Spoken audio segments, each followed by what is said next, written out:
ہوتے ہیں.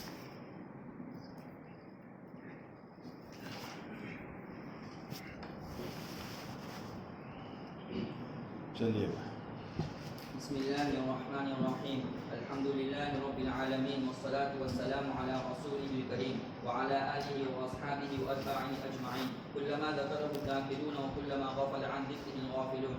وبالإسناد المتصل منا إلى أمير المؤمنين في حديث رسول الله صلى الله عليه وسلم محمد بن إسماعيل البخاري رضي الله عنه أنه قال: حدثنا يحيى بن بكير قال أخبرنا الليث عن عقيل عن ابن شهاب عن عروة بن الزبير عن عائشة أم المؤمنين رضي الله عنها أنها قالت: أول ما بدي به رسول الله صلى الله عليه وسلم من الوحي الرؤيا الصالحة في النوم، فكان لا يرى رؤيا إلا جاءت مثل فلق الصبح ثم حبب إليه الخلاء، وكان يخلو بغار حراء فيتحنث فيه، وهو التعبد الليالي ذوات العدد قبل أن ينزع إلى أهله ويتزود لذلك، ثم يرجع إلى خديجة فيتزود لمثلها حتى جاءه الحق وهو في غار حراء، فجاءه الملك فقال: اقرأ، فقال: فقلت: ما أنا بقارئ.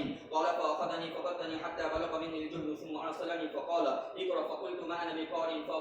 فأخذني فقدني ثانية حتى بلغ مني الجهد ثم أرسلني فقال: اقرأ، فقلت: ما أنا بقارئ. فقال: فأخذني فقدني الثالثة ثم أرسلني فقال: اقرأ باسم ربك الذي خلق، خلق الإنسان من علق، اقرأ وربك الأكرم. فرجع بها رسول الله صلى الله عليه وسلم يرجف فؤاده، فدخل على خديجة بنت خويلد فقال: بسم الله الرحمن الرحيم. الحمد لله كفى والسلام على عباده الذين اصطفى وصل وسلم وبارك على نبينا المصطفى وعلى آله وصحبه نجوم الهدى وقادة التقى. أما بعد، بالسند المتصل قال المصنف رحمه الله تعالى: حدثنا يحيى بن بكير قال أخبرنا مالك عن ابن شهاب عن عروة بن الزبير عن عائشة أم المؤمنين رضي الله تعالى عنها قالت: أول ما بدي به رسول الله صلى الله عليه وسلم من الوحي الرؤيا الصالحة في النوم. عروہ ابن زبیر رحمۃ اللہ علیہ کے باب میں کل کی روایت میں گزر چکا. عروہ بحر لا ينفذ، وہ ایسا سمندر ہے جو خشک نہیں ہوتا، یعنی علمی سمندر ہے. اور الزم من عائشہ ہے، حضرت عائشہ رضی اللہ تعالیٰ عنہ کو بہت لازم پکڑا. حضرت عائشہ رضی اللہ تعالیٰ عنہ کے مناقب، فضائل، اور اسی کے ساتھ ام المؤمنین کا لفظ یہاں بھی آیا، کل کی روایت میں بھی آیا. اس سلسلے میں بھی بحیثیت مسائل و مناقب چند باتیں کل گزر چکی. کہ آیا ام المؤمنین کی وجہ کیا ہے؟ حضرت امام شافعی فرماتے ہیں تحریم نکاح. ہمارے حضرت کا کہنا یہ ہے کہ عظمت کی بنیاد پر، لیکن حقیقت یہ ہے کہ دونوں ہی ہو سکتا ہے. عظمت بھی مراد ہے، تحریم نکاح کی بنیاد پر بھی آپ کو کہا گیا. پھر آپ ام المؤمنین ہیں، لیکن آپ کا اپنا خیال یہ تھا کہ میں ام المؤمنات نہیں، اس لیے کہ قرآن نے مردوں کا تذکرہ کیا ہے، عورتوں کا نہیں. وازواجہ امہات. مسلمہ رضی اللہ تعالیٰ عنہ کی رائے یہ ہے کہ ام المؤمنین و ام المؤمنات بھی ہیں، اور عورتیں مردوں میں داخل ہیں. اس کے علاوہ بھی چند مسائل اس سلسلے میں گزرے. حضرت عائشہ رضی اللہ تعالیٰ عنہ فرماتی ہیں: اول ما بدی به رسول اللہ صلی اللہ علیہ وسلم من الوحی الرؤیا الصالحہ فی النوم. من الوحی، یہ من تبیزیہ بھی ہو سکتا ہے، من بیانیہ بھی ہو سکتا ہے. اگر من بیانیہ ہو تو ما بدی به کا بیان ہوگا، اور ترجمہ ہوگا کہ نبی اکرم صلی اللہ تعالیٰ علیہ وسلم پر ابتداً جس کی ابتدا ہوئی، یعنی وحی کی. بیانیہ ابتداً جس کی ابتدا ہوئی، یعنی وحی کی جو ابتدا ہوئی وہ سچے خوابوں سے تھی، صالح خوابوں سے تھی، جو آپ نیند میں دیکھتے تھے. رؤیا الصالحۃ فی النوم. اور اگر تبیزیہ ہو تو اس صورت میں ترجمہ ہوگا نبی اکرم صلی اللہ تعالیٰ علیہ وسلم پر جو ابتدا ہوئی اس میں بعض وحی کا حال یہ تھا کہ وہ الرؤیا الصالحۃ فی النوم. ظاہر سی بات ہے کہ تمام وحی یہ خواب میں نہیں آئی، یعنی بعض وحی. بہرحال اس جملے سے بتانا یہ مقصود ہے کہ نبی علیہ الصلوۃ والسلام کی وحی کی ابتدا رؤیت الصالحۃ فی النوم سے ہوئی، صالح خوابوں سے ہوئی۔ یہ روایت امام رضی اللہ تعالیٰ عنہ نے پوری بخاری شریف میں 7 مرتبہ ذکر فرمائی، 3 مرتبہ مفصلاً ہے اور 4 جگہوں پر مختصر ہے۔ مفصلاً ایک تو یہاں ہے بدر الوحی میں، نمبر 2 کتاب التفسیر میں، اقرا باسم کی تفسیر میں، نمبر 3 کتاب التعبیر میں جہاں خوابوں کا بیان ہے، چونکہ وہاں انبیاء کے خواب کو بیان کیا گیا۔ 3 جگہ مفصلاً ہے، باقی 4 جگہوں پر اجمالاً بقدر ضرورت امام بخاری رحمۃ اللہ علیہ کو کوئی مسئلہ ثابت کرنا ہے، اس لیے مختصر طور پر ذکر فرمایا ہے۔ انبیاء کے خواب وہی ہوتے ہیں۔ قرآن کریم سے اس کا ثبوت ہے، ابراہیم علیہ السلام بیٹے اسماعیل سے کہہ رہے ہیں انی ارا فی المنام انی اذبحک فانظر ماذا ترى، بیٹے میں تم کو دیکھ رہا ہوں خواب میں کہ تمہیں ذبح کر رہا ہوں، کیا رائے ہے تمہاری؟ تو بیٹا کہہ رہا ہے افعل ما تؤمر، کر گزریے اس بات کو جس کا آپ کو حکم دیا۔ اگر نبی کا خواب وہی نہ ہوتا تو بیٹا افعل ما تؤمر کیوں کہتا؟ یہ دلیل ہے اس بات کی کہ انبیاء کے خواب وہی ہوتے ہیں۔ ہاں اس خواب پر ایک اشکال ہو سکتا ہے، کیا آیا ابراہیم علیہ السلام نبی ہیں اور نبی کا خواب وہی ہے، تو پھر حضرت 3 دن تک منتظر کیوں رہے؟ روزانہ ہی خواب دیکھتے رہے، یہ منتظر کیوں رہے؟ اس کا جواب حکیم الامت حضرت عبدالستانوی رحمۃ اللہ علیہ نے اپنے بیان میں کسی جگہ دیا ہے، مجھے یاد نہیں ہے، بہرحال بیان میں کسی جگہ دیا ہے کہ اس میں ابراہیم کو کوئی شک نہیں تھا کہ یہ وہی نہیں ہے، یقیناً آپ کو یقین تھا کہ یہ وہی ہے، لیکن ذبح انسان کا مسئلہ اس سے پہلے کبھی پیش نہیں آیا تھا۔ آپ انتظار میں تھے اس بات کی کہ اس کی تعبیر کیا ہو سکتی، سمجھنا ہے، انتظار تعبیر میں تھے، کیا یا واقعتاً جو دیکھا ہے وہی مقصود ہے یا کچھ اور مقصود ہے، لیکن مسلسل خواب نے یقین کرا دیا کہ نہیں وہی مطلوب و مقصود ہے، اس لیے پھر آپ نے اپنے بیٹے کو ذکر کیا کہ بیٹے میں تمہیں ذبح کروں۔ آپ آگے چل کر کے پڑھو گے، عمرو بن دینار رحمۃ اللہ علیہ فرماتے ہیں سمیعت عبید بن عمیر ان رؤیا الانبیاء وحی، بخاری میں آئے،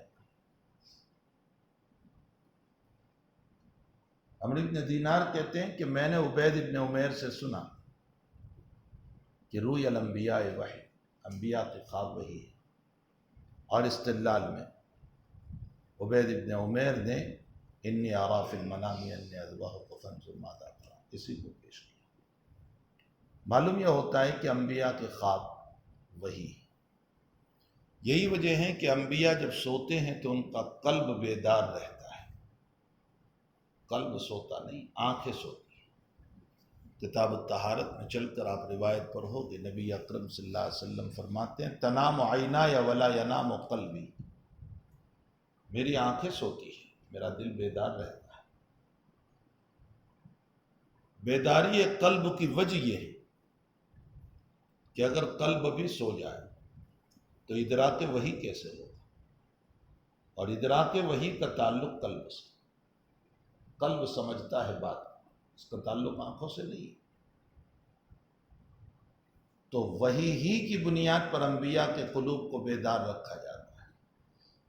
یہیں سے نقطہ سمجھ میں آ گیا کہ جب قلب بیدار رہتا ہے ادراک وحی کے لیے، تو ادراک اس بات کا بھی نبی کو ہوتا ہے کہ میری وضو ٹوٹی یا نہیں ٹوٹی۔ نیند ناقص للوضو نہیں ہے، اس لیے کہ نیند کوئی نجاست کے نکلنے کو تھوڑے ہی بولتے، نیند ناقص للوضو نہیں، لیکن نیند کی بنیاد پر استرخاء مفاصل، اعضاء کا ڈھیلا پڑنا، اور شعور نہ رہنا، انسان غفلت میں ہو جاتا ہے۔ اور یہ تبھی ہو سکتا ہے جب کہ انسان کا قلب بھی سو جائے۔ ہماری آنکھیں بھی سوتی ہیں، ہمارا قلب بھی سوتا ہے، ہمیں کچھ پتہ نہیں ہوتا رات میں کیا ہو رہا ہے۔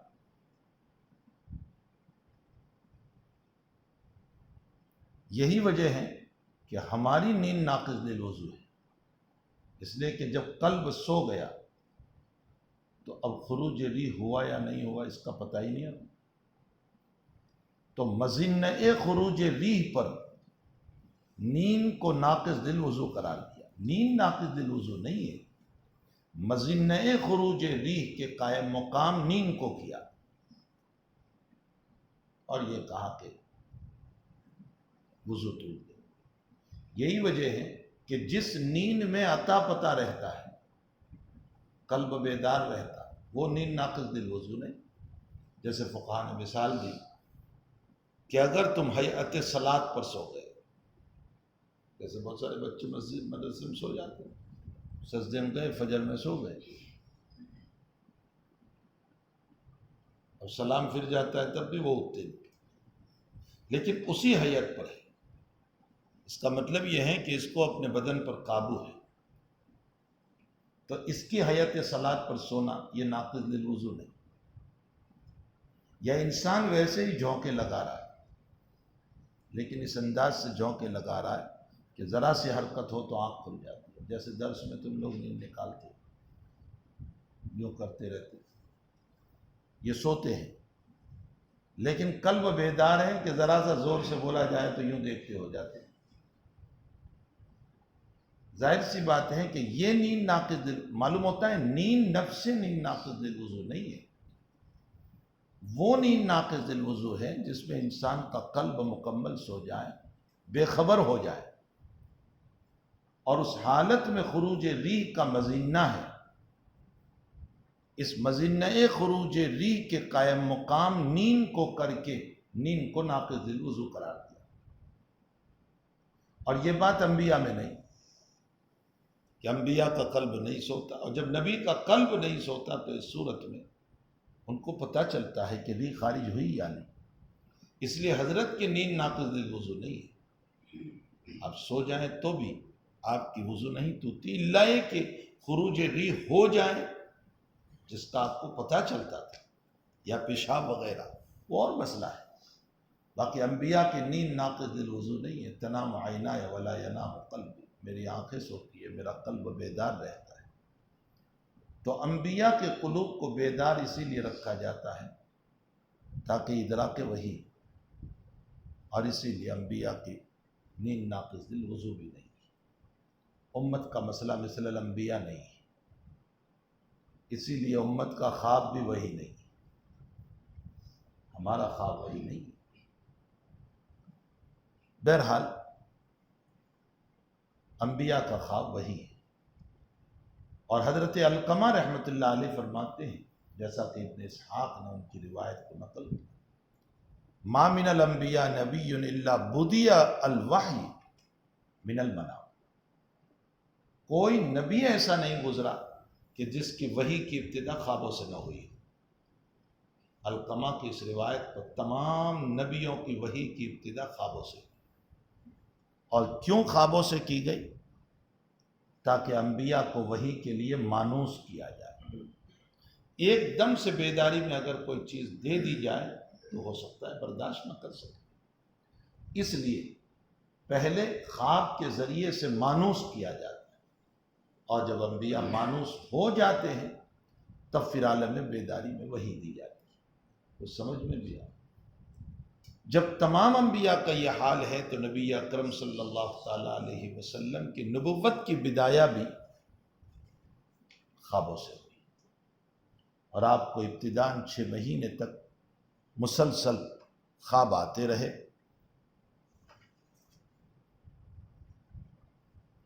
الرؤیا الصالحۃ فی النوم، صالحہ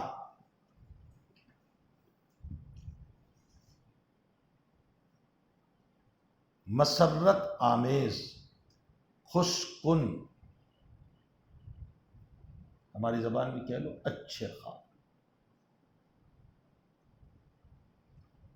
اور یہی روایت کتاب التعبیر میں آئی، وہاں ہے الرؤیا الصادقہ. صادقہ کا معنی سچے خواب، صالحہ خوشگو اور صادقہ سچے. یہ دو صفت روایت میں آئے. معلوم ہوتا ہے نبی علیہ الصلوۃ والسلام کے خواب صادقہ بھی تھے، صالحہ بھی تھے. اس لیے کہ بعض مرتبہ ہمارے خواب صالحہ تو ہوتے ہیں، صادقہ نہیں ہوتے. خواب دیکھا تو میرا نکاح ہو رہا ہے فلاں، لیکن صبح کچھ بھی نہیں. صالحہ تو ہے، صادقہ نہیں. خوشکن تو ہے لیکن حقیقت کچھ نہ نکلی صبح. اور کبھی خواب صادقہ ہوتا ہے، صالحہ نہیں ہوتا. خواب دیکھا کہ سانپ میرے پیچھے دوڑ رہا ہے، سچا خواب ہے کہ دشمن کی طرف اشارہ ہے، لیکن خواب خوشکن نہیں ہے. نبی علیہ الصلوۃ والسلام کے خواب صالحہ بھی تھے، صادقہ بھی تھے. سمجھ میں اگرچہ روایت کے اعتبار سے صادقہ کا لفظ راجح ہے، لیکن روایت میں چونکہ دونوں الفاظ آئے ہیں، صالحہ و صادقہ.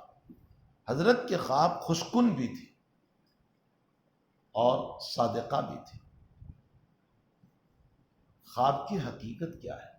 یہ مسئلہ اصلاً کتاب التعبیر کا ہے، لیکن جب تعبیر آتی ہے تو پھر نیند ہی میں پرانا ہوتا ہے، چلیے چلیے چلیے کا مسئلہ، تو وہ مطول گفتگو نہیں ہو پاتی. فلاسفر تو کہتے ہیں کہ خواب کی حقیقت نقوش ہے. دنیا میں جتنے امور ہو رہے ہیں، جتنے بھی ہو رہے، اسکاکس پڑتا ہے آسمانوں میں، انسان سوتا ہے انہی نقوش کو دیکھتا ہے، اسی کے عکس کو دیکھتا ہے. اس کا مطلب یہ نکلا کہ حقیقت کچھ نہیں ہے. یہ ہے فلاسفر کا خیال. اطباء کہتے ہیں کہ انسان میں 4 مادے ہیں: صفراوی، سوداوی، بلغمی اور دمی. صفراوی ہرا ہرا مادہ ہے ہمارے بدن میں. سوداوی سیاہ مادہ بھی ہے، خون نکل جائے تھوڑی دیر کے بعد کالا ہو جاتا ہے. دمی دم بھی ہے، اور بلغمی چکناہٹ بھی ہے بدن کے اندر. انسان کی طبیعت پر جس چیز کا غلبہ ہوتا ہے اس کو ویسا ہی نظر آتا ہے. اگر خون کا غلبہ ہو گیا تو سرخ سرخ نظر آتا ہے. اس کی بہت موٹی سی مثال لے لو، کسی کو پیلیا ہو جائے، جوندیس ہو جائے، کملا جس کو بولتے ہیں، تو چونکہ اس پر غلبہ ہو گیا پیلے پن کا، صفراوی مادے کا غلبہ ہو گیا تو اس کو سب پیلا ہی نظر آتا ہے. تو کہتے ہیں کہ خواب کی حقیقت کچھ نہیں، اس کے اندر جو 4 مواد ہے اس میں سے جس کا بھی غلبہ ہوتا ہے اس کو وہی چیز نظر آتی ہے. نمبر 3، ابو بکر اسفرائینی فرماتے ہیں کہ خواب ادراکات ہیں اللہ کی. نمبر 4، ابو بکر ابن باقلانی رحمۃ اللہ علیہ فرماتے ہیں کہ خوابات انسان کے اپنے اعتقادات ہیں. یہ دن بھر سوچتا رہا کسی چیز سے متعلق تو رات میں وہی دیکھتا ہے. اس کے اپنے اعتقادات ہیں. اس نے سوچا دن بھر کہ میرا دشمن ہے تو رات میں بھی دشمن ہی نظر آئے گا، وہ خواب میں اسی طرح دیکھے گا. اس نے دیکھا کہ فلاں صاحب میرے خلاف سازش کر رہے ہیں تو خواب میں اسی طرح نظر آئے گا. تو یہ اعتقادات ہے اس کے. حقیقت یہ ہے کہ خواب ادراکات ہیں. علامہ ابن قیم رحمۃ اللہ علیہ فرماتے ہیں، اور یہی بات ابو اسحاق اسفرائینی نے بھی کہی ہے، کہ اب تعالیٰ کی طرف سے اللہ ادراک کرتا ہے. ادراک من اللہ و من الشیطان. کبھی اللہ کی طرف سے ادراک ہوتا ہے، کبھی شیطان کی طرف سے ادراک ہوتا ہے. علامہ ابن قیم رحمۃ اللہ علیہ نے اس پر ایک روایت بھی نقل فرمائی، جس کو شیخ الاسلام ابن تیمیہ رحمۃ اللہ علیہ نے حضرت ابو دردہ رضی اللہ تعالیٰ عنہ سے موقوفاً نقل فرمائی ہے. اسی طرح حضرت عبادہ ابن صامت رضی اللہ تعالیٰ عنہ سے بھی موقوفاً نقل کی ہے. رؤیا المؤمن کلام یکلم بہ العبد من اللہ تبارک و تعالی. رؤیا المؤمن کلام، مومن کا خواب ایک کلام ہے. یکلم بہ العبد من اللہ تعالی، بندہ اپنے رب سے بات کرتا ہے. اس کا مطلب یہ نکلا کہ جب اللہ سے بات کرتا ہے تو اللہ ادراک کرتا ہے اس پر. علامہ عقیلی رحمۃ اللہ علیہ نے ایک روایت نقل فرمائی حضرت علی رضی اللہ عنہ سے، کہ خواب کی حقیقت یہ ہے، ما من عبد ولا امۃ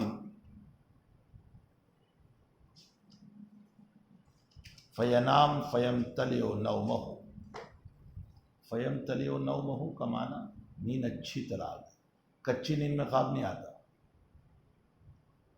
یاد رکھنا، کچی نیند میں کبھی خواب نہیں آتا.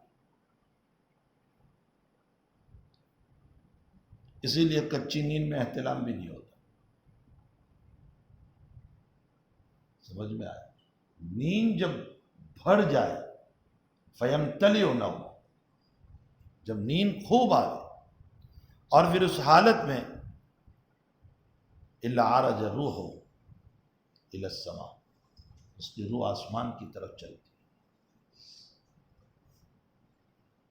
فإن وصل تحت العرش فرؤیاہ الصادق وإن رجع قبل تحت العرش فرؤیاہ الکاذب او کما قال. انسان جب سوتا ہے اور نیند اچھی طرح آتی ہے، پھر اس کی روح آسمان کی طرف چڑھتی ہے. اگر تحت العرش اس کی روح پہنچ گئے تو وہ خواب سچا، اور اگر اس سے پہلے ہی لوٹ گئے تو اس کا خواب جھوٹا ہو جاتا ہے. حضرت علی کے اس فرمان کا مطلب یہ نکلتا ہے کہ اس کا مطلب یہ نکلا کہ قربت ربانی پر خواب سچا ہوتا ہے، اور اگر قربت ربانی نہیں ہوتی تو خواب جھوٹا ہو جاتا ہے.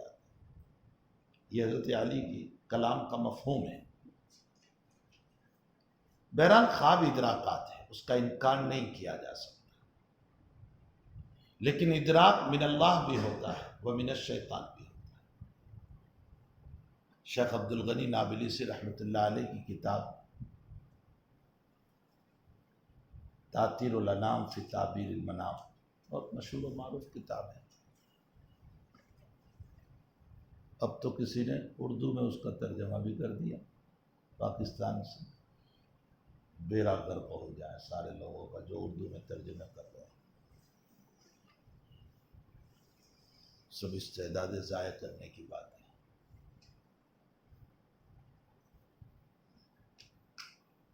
کسی نے فتح الباری کا بھی ترجمہ کر دیا،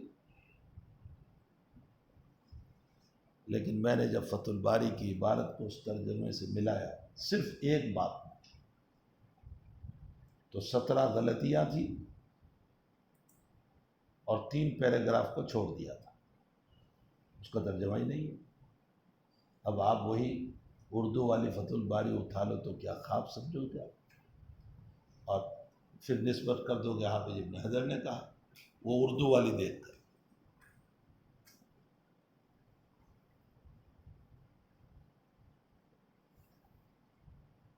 میں ایک مرتبہ دیوبند کتب خانے میں بیٹھا ہوا تھا، نہیں گیا. مولانا محمد حنیف صاحب گنگوئی رحمۃ اللہ علیہ، جنہوں نے مختصر المعانی کی شرح لکھی ہے.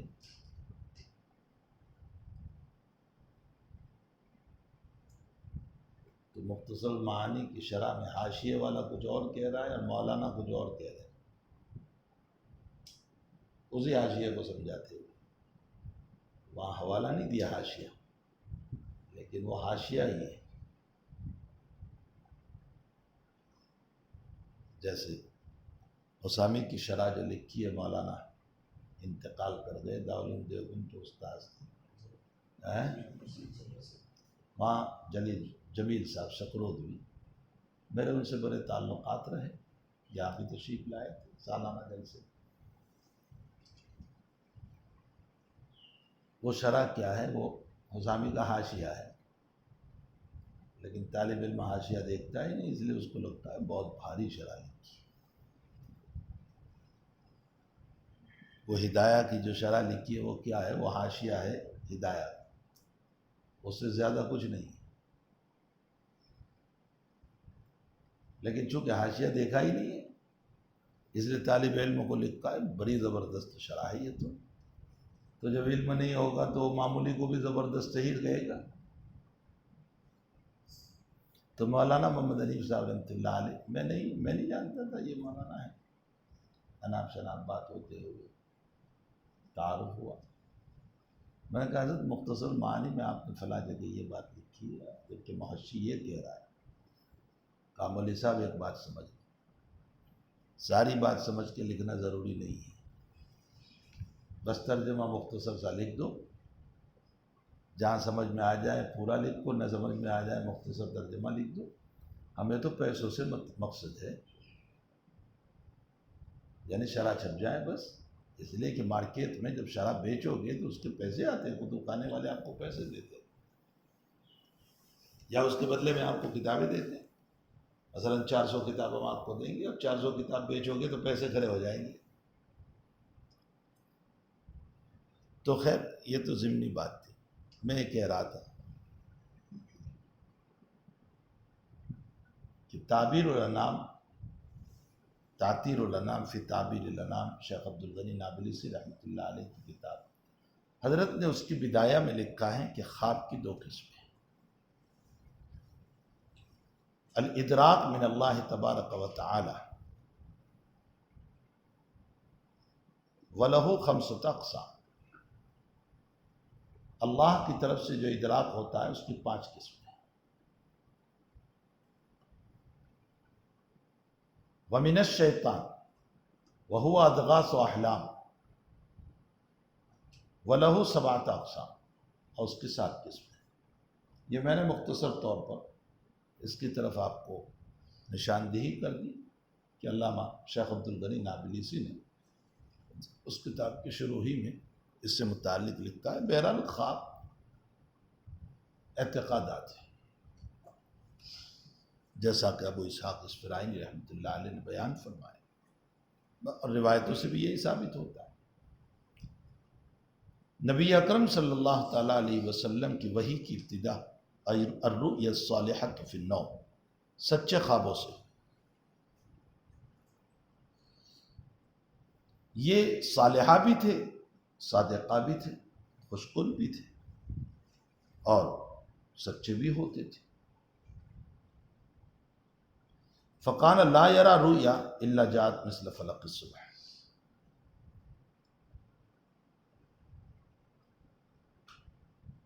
رؤیا صادقہ کس کو کہتے ہیں، اس کی تفسیر میں اختلاف ہے.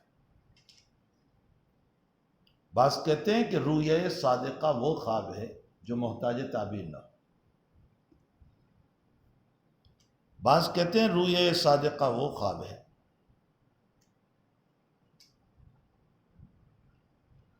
جس کا تعبیر دینے والا جھوٹا نہ ہو.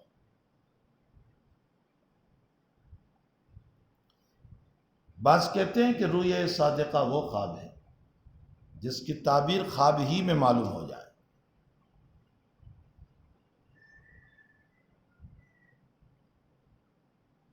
اور بعض کہتے ہیں کہ وہ خواب رؤیا صادقہ وہ ہیں جو اضغاث و احلام کی قبیل سے نہ ہو۔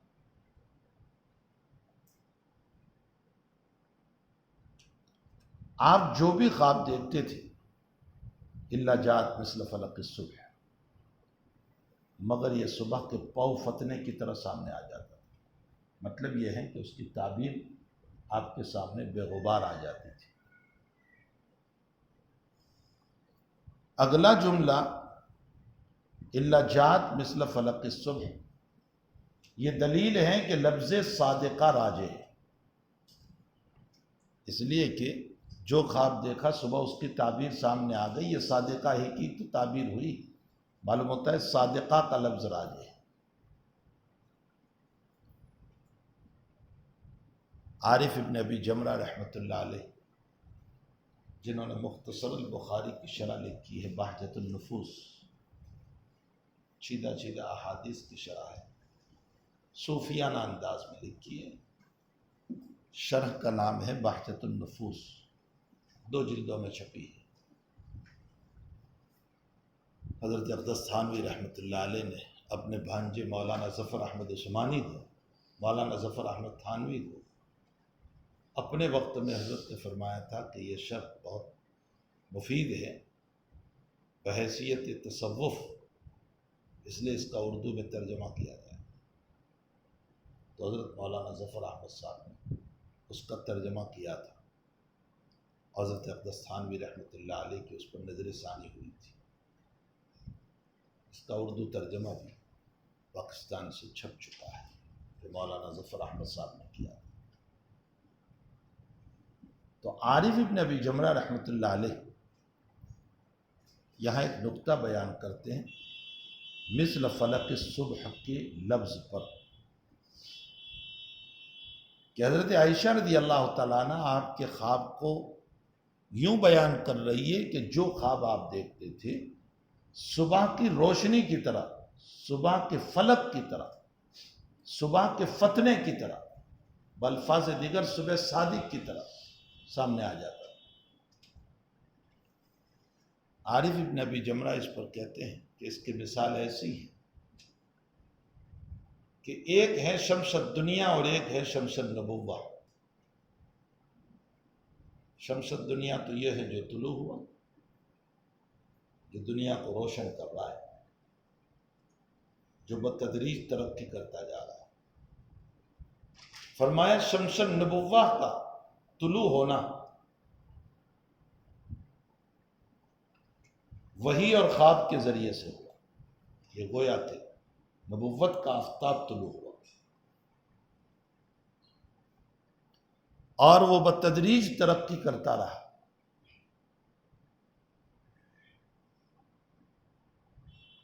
اس لیے کہ مثل فلق الصبح کا، اور فلق الصبح صبح صادق ہے، تو یہ شمس نبوت طلوع ہوا اور صبح صادق کی پاؤ فتی، اور بتدریج ترقی کرتا چلا گیا، یہاں تک کہ اقرا باسم ربک الذی کا نزول، اور اس کے بعد قرآن کریم کا نزول۔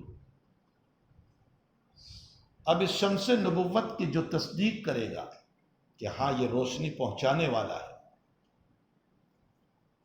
وہ آپ کا اقرب ہوگا، اور جو آپ کی تکذیب کرے گا وہ آپ سے ابعد ہوگا۔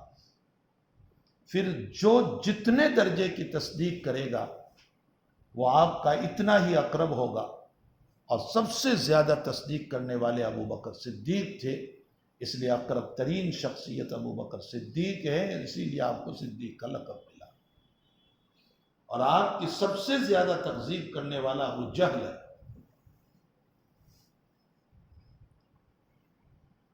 اس لیے ابو جہل ابعد ترین ہے۔ تو اب اس دنیا میں اس شمس نبوت کا جو اعتراف و اقرار کرے گا وہ اپنے اپنے درجے کے مطابق اقرب من النبی ہوگا، اور جو تکذیب کرے گا وہ اپنے اپنے درجے کے مطابق ابعد من النبی ہوگا۔ تو تکذیب کرنے والا زمرہ ابی جہل میں ہوگا، اور تصدیق کرنے والا زمرہ ابو بکر میں ہوگا۔ یہ بہجت النفوس میں عارف ابن ابی جمرہ رحمۃ اللہ علیہ نے لکھا ہے، اور مثال دی مثل الخفاش، چمگادر، چمگادڑ دن میں آفتاب کو نہیں دیکھ پاتا، لیکن آفتاب کے نہ دیکھنے سے آفتاب کے ہونے کا انکار لازم نہیں آتا۔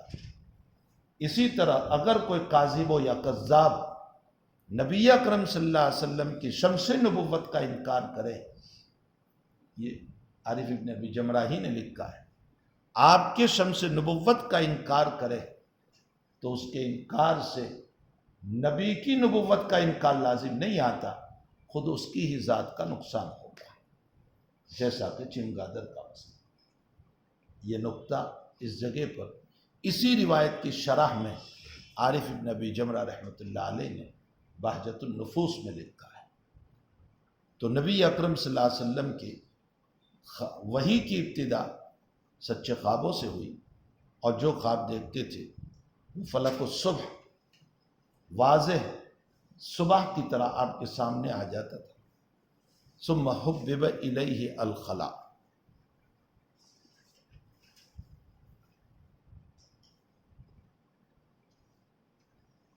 پھر آپ کے لیے خلوت کو محبوب کیا گیا۔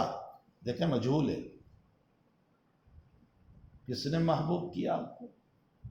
حافظ صاحب رحمۃ اللہ علیہ فرماتے ہیں اگرچہ محبوب کرنے والا تو اللہ ہی ہے، لیکن چونکہ صراحت نہیں تھی اس لیے مجہول کے سیغے سے تعبیر کیا گیا۔ ثم حبب الیہ الخلاء، بعضوں نے کہا کہ الہام کے ذریعے سے آپ کے دل میں خلوت کو محبوب بنایا گیا، اس لیے مجہول کے سیغے سے تعبیر کیا گیا۔ حقیقت یہ ہے کہ یہ راوی کی تعبیر ہے، کسی تعویل کی ضرورت نہیں ہے، اس لیے کہ یہی روایت ابو اسحاق رحمۃ اللہ علیہ نے نقل فرمائی، حبب اللہ الیہ الخلاء، اللہ تعالیٰ نے آپ کو خلوت کو محبوب بنا دیا۔ تو حبب یہ راوی کی تعبیر ہے۔ ثم حبب الیہ الخلاء،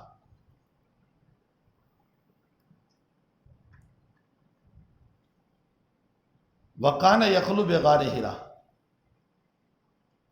اور آپ نے اپنی خلوت کے لیے غار حرا کو پسند فرمایا، آپ غار حرا میں تشریف لے جاتے تھے۔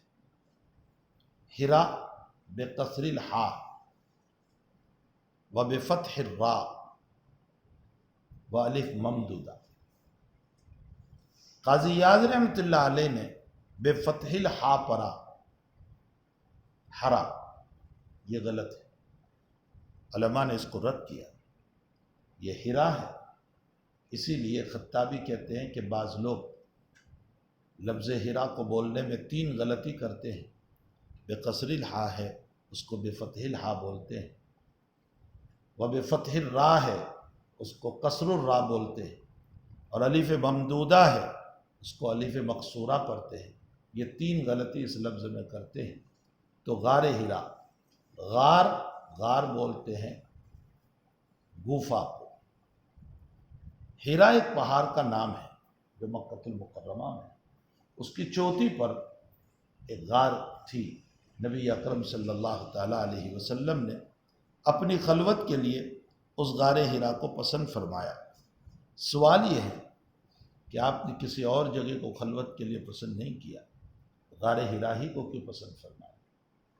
اس کی وجہ یہ ہے کہ یہاں تین کام ہوتے تھے، خلوت بھی ہو جاتی تھی، نمبر 2 عبادت بھی ہوتی تھی، نمبر 3 رؤیت بیت اللہ بھی ہوتا تھا، وہاں سے کعبۃ اللہ بھی نظر آتا تھا۔ ایک وجہ یہ بھی ہے کہ اصل میں آپ کے دادا ابراہیم، آپ کے دادا عبد المطلب نے بھی کچھ دنوں کے لیے اسی غار حرا میں خلوت اختیار کی تھی، تو آپ نے بھی اسی نقش قدم پر چل کر غار حرا کے اندر خلوت کو اختیار فرمایا۔ بہرحال آپ کے دادا نے بھی اختیار کیا تھا وہاں، اور اسی کے ساتھ ساتھ بیت اللہ کی رؤیت بھی وہاں سے ہوتی تھی، اس لیے آپ نے اسی کو اختیار فرمایا۔ اب تو بیت اللہ نظر نہیں آتا، چونکہ اب تو فلک بوس عمارتیں بن چکی ہیں، اس لیے اب غار حرا سے بیت اللہ نظر نہیں آتا۔ غار حرا سے تو بہت دور کی بات ہے۔ خود مسجد جو بنی ہوئی ہے اس میں خود اس انداز سے عمارت بنائی گئی ہے، اتنی بلند عمارت بنائی گئی کہ اندر ہی سے بیت اللہ نظر نہیں آتا، تو غار حرا تو بہت دور کی بات ہو گئی۔ ہمارے حضرت نے اس پر ایک بات ارشاد فرمائی تھی کہ حضرت عثمان رضی اللہ تعالیٰ عنہ نے اپنی دور خلافت میں عامل مکہ کو لکھا تھا، اللہ یدع احدا یبنی العمارۃ فوق الکعبہ، خبردار خبردار کوئی عمارت اس طرح کی نہ ہو جو کعبۃ اللہ سے اوپر ہے۔ یہ حضرت عثمان ابن عفان رضی اللہ تعالیٰ عنہ نے اپنی دور خلافت میں عامل مکہ کو لکھا تھا۔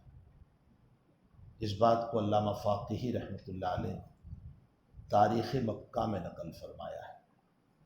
ظاہر سی بات ہے کہ عثمان خلفائے راشدین میں سے، اور علیکم بسنتی و سنت الخلفاء الراشدین المہدیین، اس میں یہ بات بھی آئے گی، لیکن لوگ آج کل قرآن میں کہاں ہیں، حدیث میں کہاں ہے، بس ایک ہی بات ہے۔ تو قرآن میں ساری بات تلاش کرنے جاؤ گے تو کہاں ملے گی؟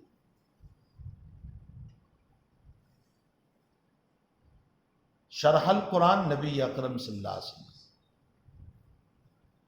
وشرح السنہ صحابہ کے اعمال و افعال ہیں، اقوال و افعال ہیں۔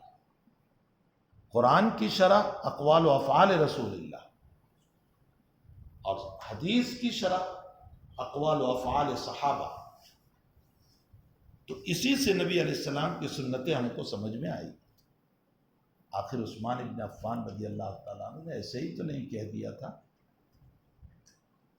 کہ اللہ یدع ان یبنی عمارۃ فوق الکعبہ، لیکن بس چونکہ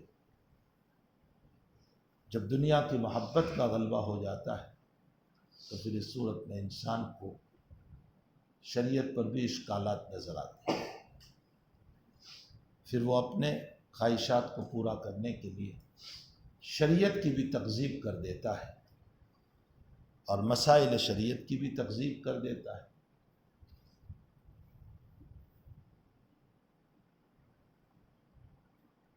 فقان لا یری رؤیا الا جاءت مثل فلق الصبح ثم حبب الیہ الخلا وکان یخلو بغار حرا۔ ایک سوال یہ ہے کہ آپ کی نبوت کی ابتدا سچے خوابوں سے ہوئی، یعنی وہی خوابوں میں آتی تھی۔ آیا قرآن کا کوئی حصہ بھی خواب میں آیا ہے یا نہیں؟ جب وہی کی ابتدا خوابوں سے ہوئی تو کیا قرآن کا کوئی حصہ خواب میں اترا ہے؟ اس کا جواب یہ ہے کہ قرآن کا کوئی حصہ خواب میں نہیں اترا۔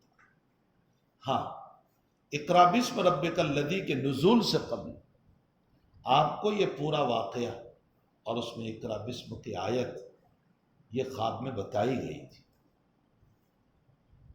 لیکن بعد میں اقرأ باسم دیا تو گیا عالم بیداری میں، البتہ اس سے پہلے پورا نقشہ خواب میں بتایا گیا تھا۔ یہ اس لیے تاکہ غار حرا میں جب یہ واقعہ پیش آئیں تو اس موقع پر آپ ایک دم سے ڈر نہ جائیں۔ اسی لیے میں اوپر علقمہ کا قول پیش کر چکا کہ کوئی نبی ایسا نہیں گزرا جس کی نبوت کی ابتدا خوابوں سے نہ ہوئی ہو، وحی کی ابتدا خوابوں سے نہ ہوئی ہو، اور اس کی وجہ صرف یہ ہے تاکہ ان کو مانوس کیے جائے۔ اگر ایک دم سے جبریل امین تشریف لے آتے غار حرا میں اقرأ باسم ربک الذی کو لے کر تو آپ گھبرا جائیں، آپ پر ایک وحشت طاری ہے۔ اس لیے خواب میں اس کا نقشہ بتایا گیا، باقی اقرأ باسم ربک الذی کا نزول تو عالم بیداری ہی میں ہوا۔ اب یہ کہ آپ غار حرا میں جاتے تھے تو وہاں کیا کرتے تھے؟ امام بخاری رحمۃ اللہ علیہ جو جملہ لا رہے ہیں فَيَتَحَنَّسُ فِيهِ، آپ اس میں تحنس فرماتے تھے۔ سوال یہ ہے کہ یہ تحنس کیا چیز ہے؟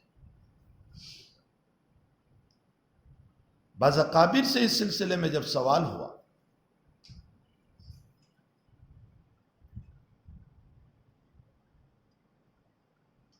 انہوں نے فرمایا اللہ عالم، اللہ بہتر جانتا ہے کہ تحنس کیا چیز ہے۔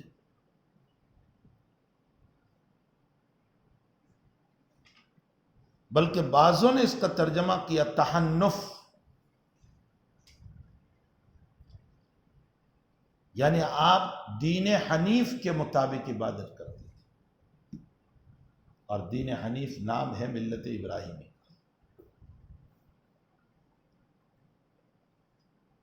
ان ابراہیم کان امتا قانتا للہ حنیفا، تو آپ دین حنیف کے مطابق عبادت کرتے تھے۔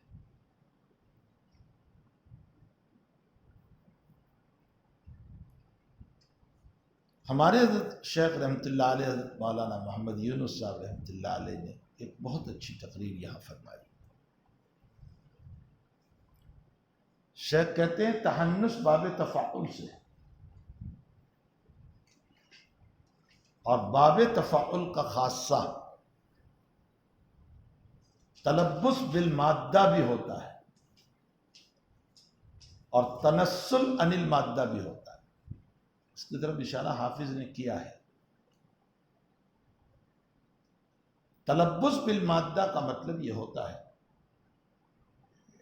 کہ اس فعل میں، باب تفاعل میں جو فعل ہے وہ مادہ اس میں موجود ہے، اس فاعل میں۔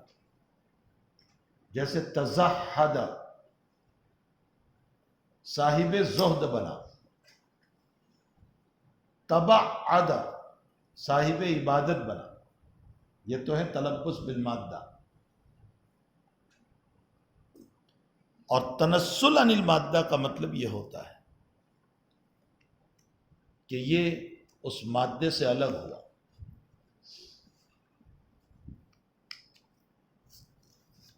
اور اس صورت میں مطلب یہ ہوگا تنسل عن المادہ کا، تقذر، گندگی سے دور ہوا۔ تو تحنس، یہ تنسل عن المادہ یعنی حنس سے دور ہوئے، اور حنس کا معنی گناہ۔ اس کا مطلب یہ نکلا کہ آپ وہاں جا کر کوئی عبادت نہیں، امت جن گناہوں میں مبتلا تھی آپ اس سے اپنے آپ کو بچاتے تھے۔ یہ ہے تحنس، تنسل عن المادہ۔ اس سے یہ معلوم ہوا کہ لوگوں کے کیے ہوئے گناہ سے اپنے آپ کو بچانا یہ بھی عبادت ہے۔ تو سمجھ میں آیا، اس کو بھی عبادت کہا جائے۔ تو آپ وہاں جاتے تھے، اپنے آپ کو لوگوں کے معاصی سے، جیسے کوئی قتل و غارت گری کر رہا تھا، کوئی زنا، کوئی کیا کوئی کیا، نبی اکرم صلی اللہ تعالیٰ علیہ وسلم نے اس سے اپنے آپ کو محفوظ رکھا۔ اسی کو تحنس کہا گیا۔ معلوم یہ ہوتا ہے کہ باب تفاعل جو ہے یہ ذو خاصتین ہے۔ ویسے افعال میں ایک ہی خاصہ ہوتا ہے، جیسے باب استفعال کا خاصہ ہے طلب الشیء، اس کا مادہ، اس میں طلب الشیء ضرور ہوگا۔ استفعلت، میں نے فعل کو طلب کیا۔ استطعمت، میں نے کھانے کو طلب کیا۔ لیکن باب تفاعل ایسا فعل ہے کہ جس کے اندر دو خاصے ہیں اور دونوں متضاد ہیں، تلبس بالمادہ اور تنسل عن المادہ، دونوں متضاد ہوئے۔ مادے کا پایا جانا اور مادے سے علیحدہ ہونا۔ یہ خواص پر سب سے جامع گفتگو مولانا عنایت علی صاحب نے فرمائی ہے علم الصغار، لیکن وہ پڑھاتے ہی نہیں، بس شروع کے چند مسائل صرف کے پڑھا دیے۔ وہ شروع کے صرف کے مسائل تو تم علم الصرف میں بھی پڑھے ہوئے، معلم الصرف میں بھی پڑھے۔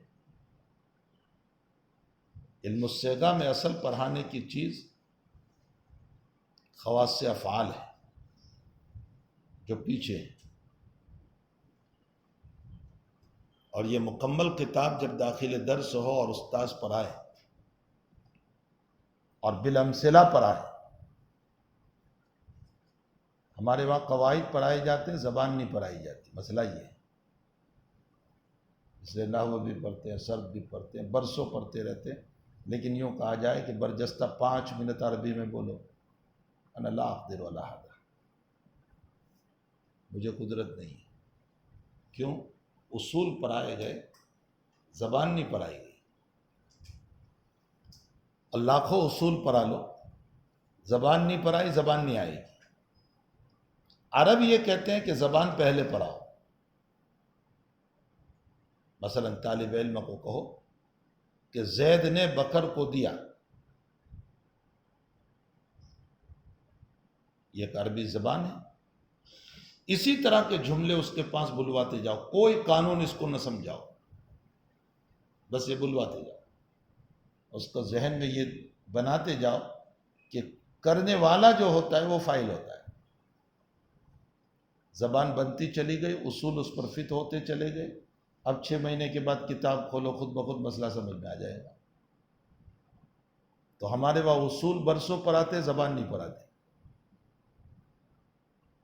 یہ غلط طریقے. یہی وجہ ہے کہ اگر طالب علموں کو پوچھا جائے کہ فاعل پر تقریر کرو تو یہ گھنٹہ تقریر کر لیتا. لیکن اس سے قرآن کھول کر کے کہا جائے کہ ذرا اس عبارت میں فاعل مفعول وغیرہ کو سمجھاؤ، وہ نہیں سمجھا پائے گا، چونکہ زبان نہیں سمجھائی. طریقہ تعلیم کو بدلنے کی ضرورت ہے. کتابوں کو بدلنے سے کچھ نہیں ہوتا، روزمرہ کتابیں بدلتے رہو. مفتی محمود حسن صاحب گنگوہی نور اللہ مرکزہ فرماتے ہیں کہ استاذ کو کچھ کہو تو استعفیٰ پیش کر دیتے، طالب علم کو کچھ کہو تو اشتراک کرتے. تو اب نہ استاذ کو کچھ کہہ سکتے، نہ طالب علم کو کچھ کہہ سکتے. خاموش بیچارہ نصاب ہے، اسی کو تبدیل کرتے رہو. کبھی یہ کتاب لاؤ، کبھی وہ لاؤ، اس کو نکالو، اس کو نکالو، یہ رکھو. تبدیلی نصاب سے کچھ نہیں ہوتا. طریقہ تعلیم کو بدلنے کی ضرورت ہے. اگر طریقہ تعلیم بدل جائے تو مشکل سے مشکل کتاب کے اندر بھی آسانی ہو جائے گی، اور آسان سے آسان کتاب میں بھی آسانی ہو جائے گی. طریقہ تعلیم و تفہیم کتاب کی ضرورت ہے. بہرحال باب تفاعل ذو خاصتین ہے، تلبس بالمادہ بھی ہے، تنسل عن المادہ بھی ہے. یہاں تنسل عن المادہ ہے. فیتحنس فیہا، یعنی ہنس سے الگ رہتے تھے. تو لوگ جن برائیوں میں مبتلا تھے اس سے اپنے آپ کو بچاتے تھے. اپنے آپ کو بچانا بھی ایک عبادت ہوا. یہاں سے ایک بات یہ معلوم ہوئی کہ خلوت اختیار کرنا جائز ہے.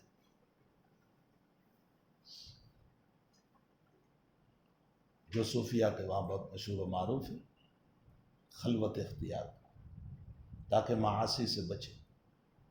شیخ الاسلام ابن تیمیہ رحمۃ اللہ علیہ نے صوفیہ کے استدلال پر، اسی حدیث سے جو صوفیہ نے استدلال کیا ہے، اس پر اشکال کیا کہ یہ تو نبی کا عمل قبل النبوت ہے، اور نبی کی وہ زندگی امت کے لیے مستدل بنے گی جو بعد النبوت ہو. تو یہ تو قبل النبوت کا مسئلہ ہے، اس سے تم استدلال کیسے کرو گے؟ حضرت شاہ صاحب رحمۃ اللہ علیہ فرماتے ہیں کہ شیخ الاسلام ابن تیمیہ رحمۃ اللہ علیہ کی نظر نہیں پہنچی ابو داؤد شریف کی اس روایت کی طرف جہاں ابو داؤد شریف کے اندر ہے کہ کان رسول اللہ صلی اللہ تعالی علیہ وسلم یبدو الی ھذا الطلا، کبھی کبھی بعد النبوت بھی حضرت نبی اکرم صلی اللہ علیہ وسلم جنگلوں کی طرف چلے جاتے تھے، اکیلے، تنہ تنہا. یہ خلوت ہی تو ثابت ہوئی. مسلم شریف میں آپ روایت پڑھو گے کہ مجلس میں بیٹھے تھے حضرت اور اچانک اٹھ کر نکل گئے. صحابہ تلاش کرنے لگے اور ابو ہریرہ رضی اللہ تعالیٰ عنہ کو پتہ چلا کہ فلاں باغ میں ہے. تو ابو ہریرہ وہاں گئے اور نالی میں سے گھس کر کے گئے لومڑی کی طرف، اور جا کر السلام علیکم.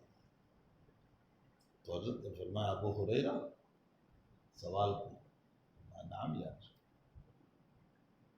لمبے سی روایت ہے جس میں کچھ باتیں بھی ہیں۔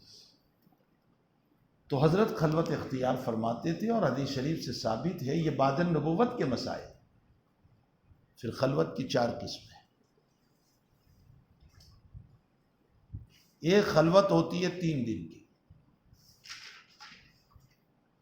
اس سلسلے میں صوفیہ نے حکمت یہ لکھی ہے کہ پہلا دن تکفیر سیئات،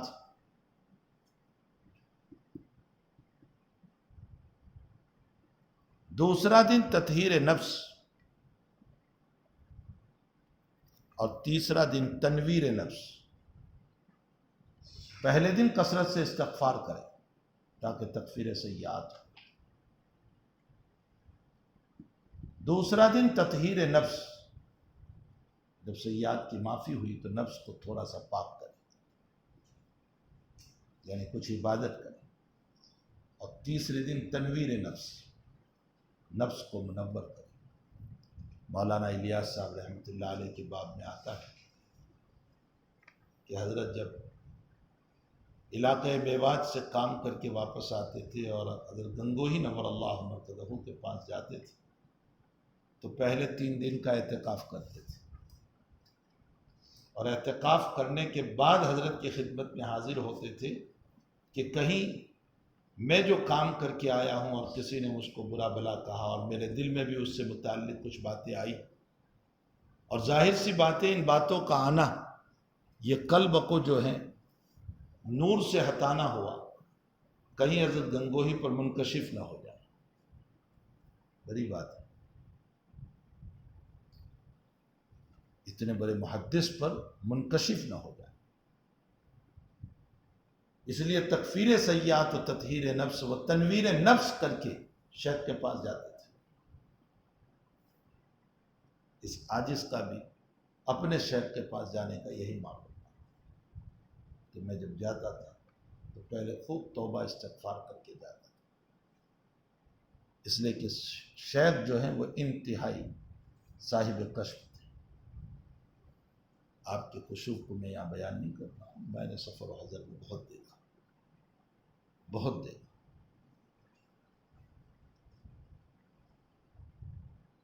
جیسے کل آپ کے سامنے رکھ دیا گیا اس طرح پر حضرت دیکھتے تھے، لیکن بولتے نہیں، بعض مرتبہ زبان کھول دیتے تھے۔ گجرات کے سفر میں ایک دارالعلوم میں ایک صاحب ملنے آئے، حضرت نے مجھے بلایا اور کہا ان سے کہو 2 رکعت صلاۃ التوبہ پڑھیں اور توبہ کریں، ان کی آنکھوں سے زنا نکل رہا ہے۔ اور ان صاحب نے مجھ کو بتایا بعد میں کہ آتے ہوئے بد نظری ہوئی تھی۔ تو ایک خلوت ہوتی ہے 3 دن کی، جس میں تکفیر سیئات، تطہیر نفس اور تنویر نفس۔ ایک خلوت ہوتی ہے 7 دن کی۔ اس کا استدلال حق تعالیٰ جل شانہ نے کائنات کو 7 دنوں میں بنایا، پھر زمین کا بھی 7 بنائی، آسمان کو بھی 7 بنایا، پھر ہفتے کے دن کو بھی 7 بنایا۔ معلوم ہوتا ہے 7 کے عدد میں برکت ہے۔ اس میں صوفیاء کا استدلال یہ ہے کہ 6 دن میں کائنات کو بنانے کے بعد 7ویں دن حق تعالیٰ نے خلوت، یعنی آپ کائنات سے الگ ہوئے۔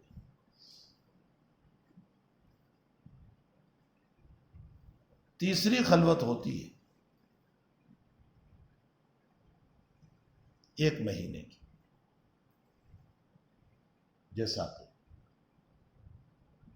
بعض روایتوں میں ہے جاورت بحراء شہرا، یہ ہے مستدل، میں نے غار حرا میں 1 مہینہ خلوت اختیار کی۔ اگرچہ یہ 6 مہینے میں عام معمول نہیں رہا حضرت کا، صرف کوئی 1 مہینہ رہا ہوگا، باقی روایت سے معلوم ہوتا ہے کہ توشہ لے جاتے تھے، ختم ہوتا تھا، واپس آ جاتے۔ چوتھی خلوت 40 دن کی، اس میں ایک استدلال تو حضرت موسیٰ علیہ السلام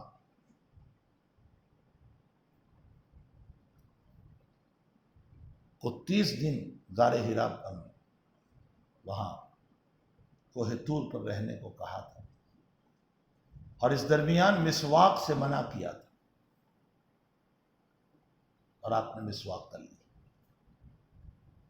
تو اب تعالیٰ جل شانہ نے مزید 10 دن بڑھا دیے، جس کو قرآن نے نقل کیا، فَأَتْمَمْنَاهَا بِعَشْرٍ فَتَمَّ مِيقَاتُ رَبِّهِ 40 لَيْلَةً، 10 دن ہم نے بڑھا دیے، جس کی وجہ سے 40 دن پورے ہو گئے۔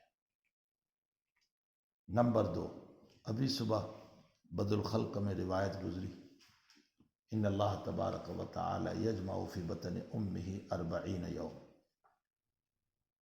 ثم مضغہ 40 یوم ثم علقہ 40 یوم، 40 دن جمع ہونا، یہ دلیل ہے کہ 40 دن جائز ہے۔ تیسری دلیل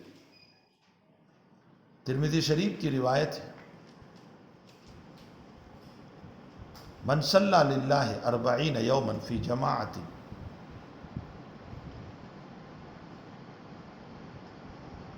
یدرک التکبیرۃ الاولی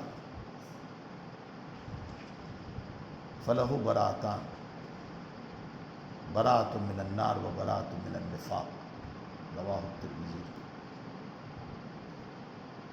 من صلی للہ 40 یوم، جس نے 40 دن تک اخلاص کے ساتھ نماز پڑھی، اس طرح پر کہ یدرک تکبیرۃ الاولی، تکبیر اولی کو وہ پاتا رہا، تو اللہ تعالیٰ اس کا نام 2 برات والوں میں لکھ دیتا ہے، یعنی اس کا نام لکھا جائے گا کہ تو نفاق سے بھی بری ہے اور تو جہنم سے بھی بری ہے۔ تو یہ 40 دن نماز پڑھنا اس طرح پر کہ تکبیر اولیٰ کے ساتھ پڑھتا رہے، یہ 40 یوماً ثابت ہے۔ یہ تو امام ترمذی رحمۃ اللہ علیہ نے نقل فرمائی ہے، لیکن ایک روایت اور بھی بہت مشہور و معروف ہے، من اخلص للہ 40 یوما ظہر منہ ینابیع الحکمۃ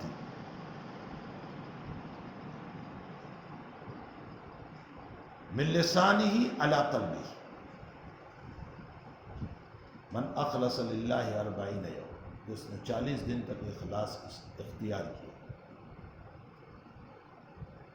یظہر ینابیع الحکمۃ من لسانہ علی قلبہ، اس کی زبان کے واسطے سے اس کے قلب سے حکمت کے موتی جاری ہوتے ہیں۔ یہ مشہور و معروف روایت ہے کہ جو 40 دن اخلاص اختیار کرتا ہے، اس کی زبان سے حکمت کے موتی جاری ہوتے ہیں۔ یہ روایت انتہائی ضعیف ہے، اس کے تمام روات متکلم فی ہے، بلکہ علامہ ابن قیم رحمۃ اللہ علیہ نے خود اس روایت کو موضوع کہا ہے، یہ روایت موضوع ہے۔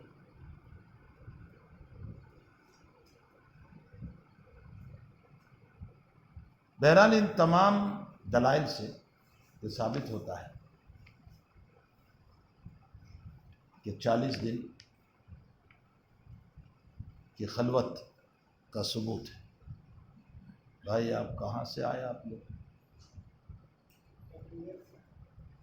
جی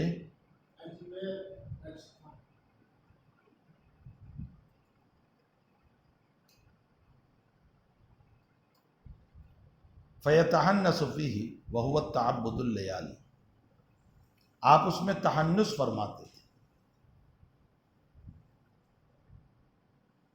یعنی اپنے آپ کو ان گناہوں سے بچاتے تھے جس میں امت مبتلا تھی۔ وَهُوَ التَّعَبُّدُ،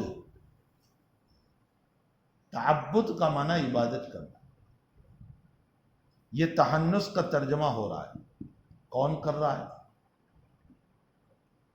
بعض کہتے ہیں ابن شہاب زہری رحمۃ اللہ علیہ جو راوی حدیث ہے،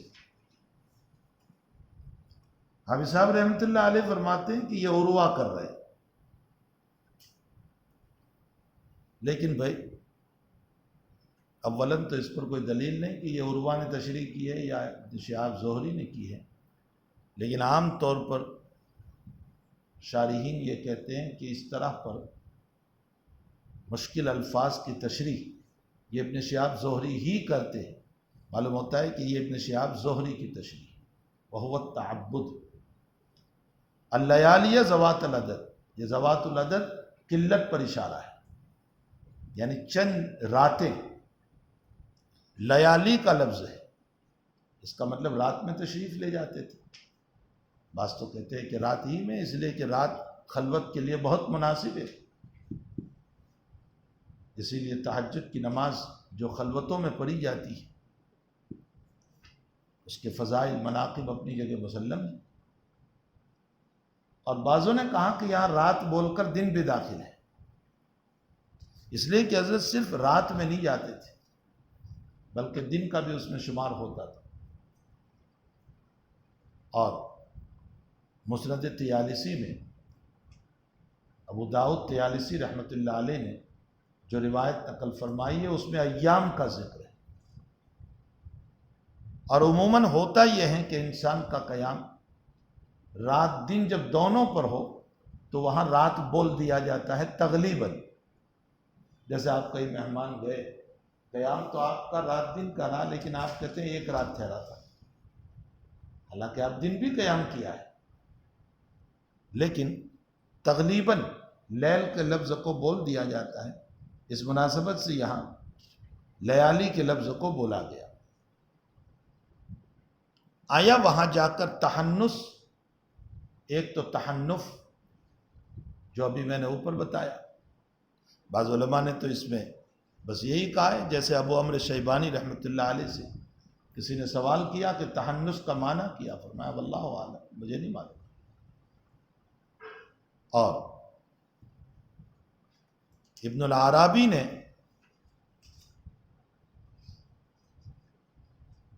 ابو عمرو شیبانی سے نقل کیا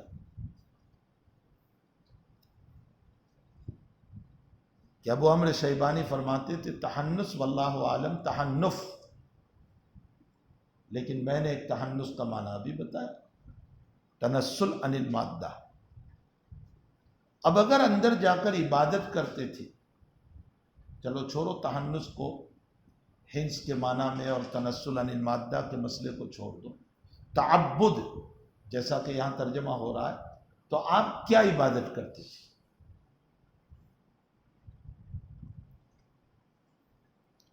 اور کیا آپ شریعت من قبلنا میں سے کس نبی کی اتباع کرتے تھے؟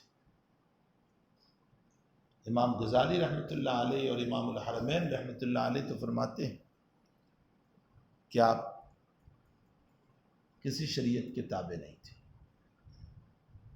بلکہ امام غزالی اور امام حرمین نے تو توقف اختیار کی اس مسئلے۔ بعض اکابر کہتے ہیں کہ آپ کسی شریعت کے تابع نہیں تھے، اس کی وجہ یہ ہے کہ جو آج تابع ہو وہ کل کو متبوع کیسے بنے گا؟ لیکن اس پر اشکال کیا ہے کہ آج تابع ہو کل متبوع بن جائے؟ حضرت عیسیٰ علیہ السلام پہلے تابع تھے شریعت موسوی کے، بعد میں متبوع بنے، کیا اشکال ہو سکتا؟ اکثر علماء فرماتے ہیں کہ آپ شریعت من قبلنا پر عبادت کرتے تھے۔ اب شریعت من قبلنا پر اگر عبادت کرتے تھے تو کس کی شریعت پر؟ بعضوں نے کہا آدم علیہ السلام کی شریعت پر، بعضوں نے کہا نوح علیہ السلام کے طریق پر، بعضوں نے کہا ابراہیم علیہ السلام کی طریق پر، بعضوں نے کہا موسیٰ علیہ السلام کے طریق پر، بعضوں نے عیسیٰ علیہ السلام۔ ان تمام اقوال میں ابراہیم علیہ السلام کا قول راجح ہے، جیسا کہ میں نے ابو عمرو شیبانی کے حوالے سے تحنف کا ترجمہ کیا۔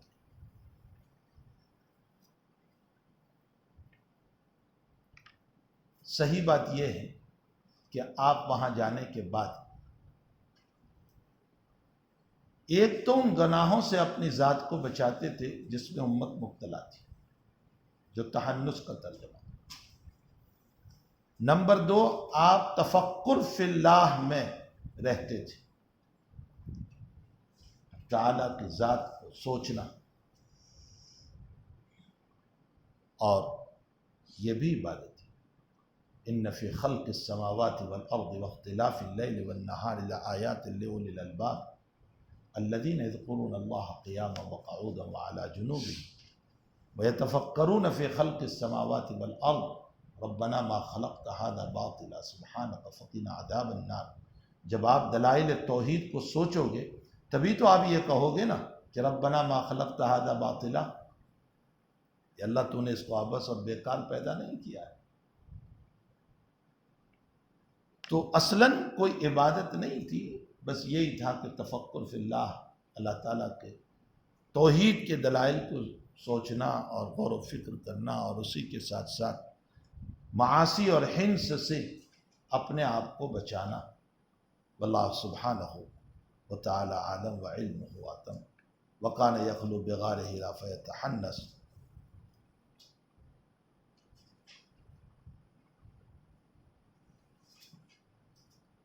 وہو التعبد اللیالی ذوات العدد قبل ان ینزل الی اہلہ، اپنے گھر والوں کے پاس آنے سے پہلے، یہاں اہل سے مطلب خدیجۃ الکبریٰ رضی اللہ تعالیٰ عنہا ہے۔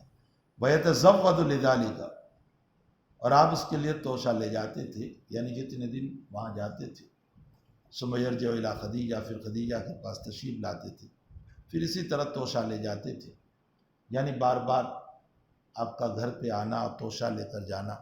اس سے ایک مسئلہ ثابت ہوا کہ انسان کا اپنی ضرورت کو اختیار کرنا اسباب کے درجے میں یہ منافی توکل نہیں ہے۔ دنیا دارالاسباب ہے، اور دارالاسباب میں اسباب کو اختیار کیا جائے گا، اور یہ ہے توکل کے منافی نہیں۔ توکل کی تعریف نبی اکرم صلی اللہ علیہ وسلم نے فرمایا، اونٹ کو باندھو پھر اعتماد اللہ پر کرو، پہلے سبب اختیار کرو اس کے بعد اللہ تعالیٰ کی ذات پر اعتماد کرو۔ یہ توشہ لے جانا منافی توکل نہیں ہے۔ آپ نے اپنی امت کو اشارہ کیا کہ اسباب اختیار کرو، البتہ نظر مسبب الاسباب پر ہونی چاہیے۔ بعض لوگوں نے اس وقت جو تعریف کر دی ہے کہ نہیں، توکل تو اسی کا نام ہے کہ انسان کامل طور پر، مکمل طور پر اسباب کو ترک کر دے اور تعالیٰ کی ذات پر اعتماد کر لے۔ حقیقت یہ ہے کہ یہ شریعت کے خلاف تعریف ہے۔ صاحب شریعت سے بڑھ کر توکل علی اللہ کس کا ہو سکتا ہے؟ لیکن آپ نے خود اسباب کو اختیار کیا ہے۔ اللہ نے آپ کو کہا واللہ یعصمک من الناس، ہم آپ کی حفاظت کریں گے، لیکن فتح مکہ کے موقع پر آپ کا کھود پہن لینا، یہ اسباب ہی تو اختیار فرمایا آپ نے، جبکہ اللہ نے آپ کی حفاظت کی ذمہ داری لی، پھر آپ نے کھود کیوں پہنا؟ امت کو اس بات کی تعلیم دی کہ اسباب اختیار کرو، اگرچہ نظر اسباب پر نہ ہو، مسبب الاسباب پر ہو۔ اس لیے اس وقت جو تعریف کی ہے وہ تعریف غلط ہے۔ وہ تعریف مولانا سعد صاحب نے کی ہے۔ مولانا سعد صاحب کہتے ہیں کہ توکل اس کو کہتے ہیں کہ تمام اسباب کو ختم کر کے اللہ کی ذات پر اعتماد کرو، یہ نہیں ہو سکتا ہے۔ یہ تعریف شریعت کے خلاف ہے۔ شریعت یہ کہتی ہے کہ اسباب اختیار کرو، البتہ اسباب پر نظر نہ ہو، بلکہ نظر مسبب الاسباب پر ہونی چاہیے۔ فَقُلْتُ مَا أَنَا بِقَارِئٍ، آپ وہاں تھے، فَيَتَزَوَّدُ لِمِثْلِهَا، آپ جو توشہ لے جاتے تھے، ظاہر سی بات ہے کہ اولاً تو اس زمانے کا جو توشہ ہوگا وہ گوشت ہوگا، دودھ ہوگا، یہی وہ چیزیں ہیں جو وہاں عام طور پر استعمال ہوتی تھی۔ حضرت کے مزاج میں فیاضی بہت تھی، سخاوت بہت تھی، اور ظاہر سی بات ہے کہ لوگ اپنے جانوروں کو چرانے کے لیے اس طرف جاتے تھے، تو حضرت کی اپنی فیاضی کی وجہ سے آپ وہاں جانور کے چرانے والوں کو بھی کھلاتے ہوں گے، جیسا کہ حافظ نے اور شرائع حدیث نے لکھا ہے۔ اپنی ضرورت میں بھی استعمال کرتے ہوں گے، اس لیے توشہ جلدی ختم ہو جاتا تھا، پھر دوبارہ واپس تشریف لاتے تھے اور توشہ لے جاتے تھے۔ قرآن بھی کہتا ہے وَتَزَوَّدُوا فَإِنَّ خَيْرَ الزَّادِ التَّقْوَىٰ، توشہ اختیار کرو۔ اور یہ یمنیوں کے باب میں آیت اتری تھی کہ اہل یمن جب حج پڑھنے کے لیے جاتے تھے اور توشہ لے کر نہیں جاتے تھے، اور پھر مکے جا کر لوگوں سے بھیک مانگتے تھے اور سمجھتے تھے کہ اللہ کے گھر پر توشہ لے کر نہیں جانا چاہیے، قرآن نے حکم دیا توشہ لے کر جاؤ۔ فَإِنَّ خَيْرَ الزَّادِ التَّقْوَىٰ، اس کا ایک ترجمہ تو یہ ہے سوال سے بچنا، یہ عین تقویٰ ہے، عین توشہ ہے تمہارا۔ فَإِنَّ خَيْرَ الزَّادِ التَّقْوَىٰ، اور دوسرا ترجمہ ہے توشہ ضرور لے جاؤ لیکن تقویٰ بھی اختیار کرو۔ ایک دنیاوی توشہ ہے، ایک اخروی توشہ ہے۔ دنیاوی توشہ تو ظاہراً کھانا ہے اور اخروی توشہ وہ تقویٰ ہے، مطلب دونوں کو لے کر چلو۔ وَتَزَوَّدُوا فَإِنَّ خَيْرَ الزَّادِ التَّقْوَىٰ۔ آپ وہی تھے حَتَّىٰ جَاءَ الْحَقُّ، یا حق بمانا وہی بھی ہو سکتا ہے، اور یا حق بمانا صاحب وہی بھی ہو سکتے ہیں، یعنی جبریل امین بھی ہو سکتے ہیں، اس لیے کہ جبریل امین پر بھی حق کا اطلاق ہوتا ہے اور خود وہی پر بھی حق کا اطلاق ہوتا ہے۔ مابین السطور محشی علام نے حق کا ترجمہ وہی سے فرمایا، دونوں ہی ہو سکتے۔ آیا پہلی وحی جو نازل ہوئی اور جبریل امین غار حرا میں لے کر آئے وہ کون سا مہینہ تھا؟ ایک قول یہ ہے کہ ربیع الاول، اور ایک قول یہ ہے کہ رجب، اور ایک قول یہ ہے کہ رمضان۔ رمضان کا قول راجح ہے، شہر رمضان الذی انزل فیہ القرآن، اس لیے رمضان ہی کا قول واضح ہے۔ اب اگر رمضان مان لیا جائے تو آپ کی ولادت ربیع الاول میں ہوئی ہے، اور ربیع الاول کے بعد رمضان کے 6 مہینے بنتے ہیں، ربیع الاول، ربیع الاخر، جمادی الاولیٰ، جمادی الاخری، رجب اور شعبان۔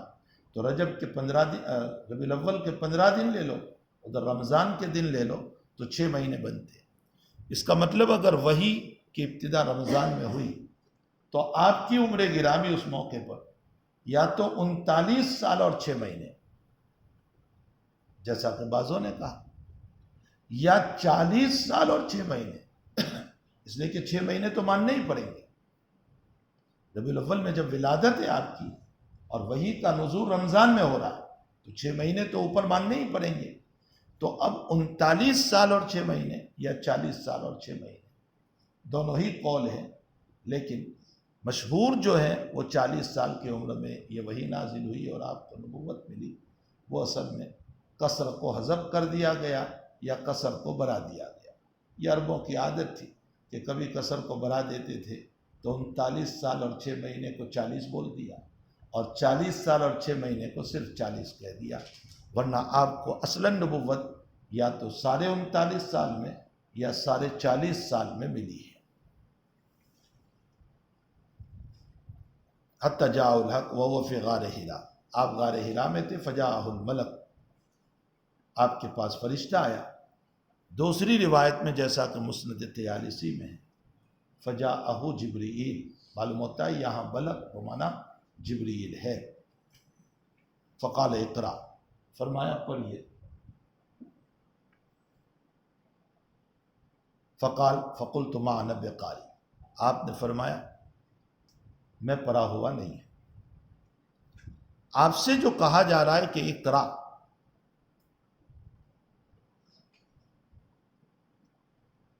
اس کا مقصد کیا تھا؟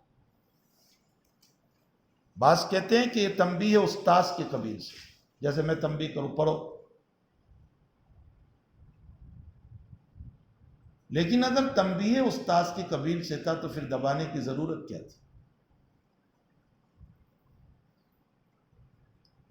بعضوں نے کہا کہ یہ حقیقتاً پڑھنا تھا، کہ پڑھو، یعنی میں تمہیں پڑھاؤں۔ اس پر اشکال یہ ہے کہ حضرت یہ فرما رہے ہیں کہ میں پڑھا ہوا نہیں ہوں، تو یہ تو تکلیف مالا یطاق ہو گیا کہ جب آپ پڑھے ہوئے ہی نہیں ہیں تو پھر آپ کو کیا پڑھانا۔ اس کا جواب حافظ صاحب فرماتے ہیں کہ ابن بطال نے یہ دیا ہے کہ یہ مالا لا یکلف اللہ نفسا الا وسعہا کا تعلق امت سے ہے، نبی سے نہیں۔ سمجھ میں بھی آیا؟ یعنی امت کو جس چیز کا علم نہیں، مکلف نہیں، اس کا مکلف بھی نہیں بنایا، ورنہ تکلیف مالا یطاق ہے۔ نبی علیہ السلام کے باب میں یہ مسئلہ نہیں ہوگا۔ پھر سوال یہ ہے کہ جب واقعتاً پڑھنا تھا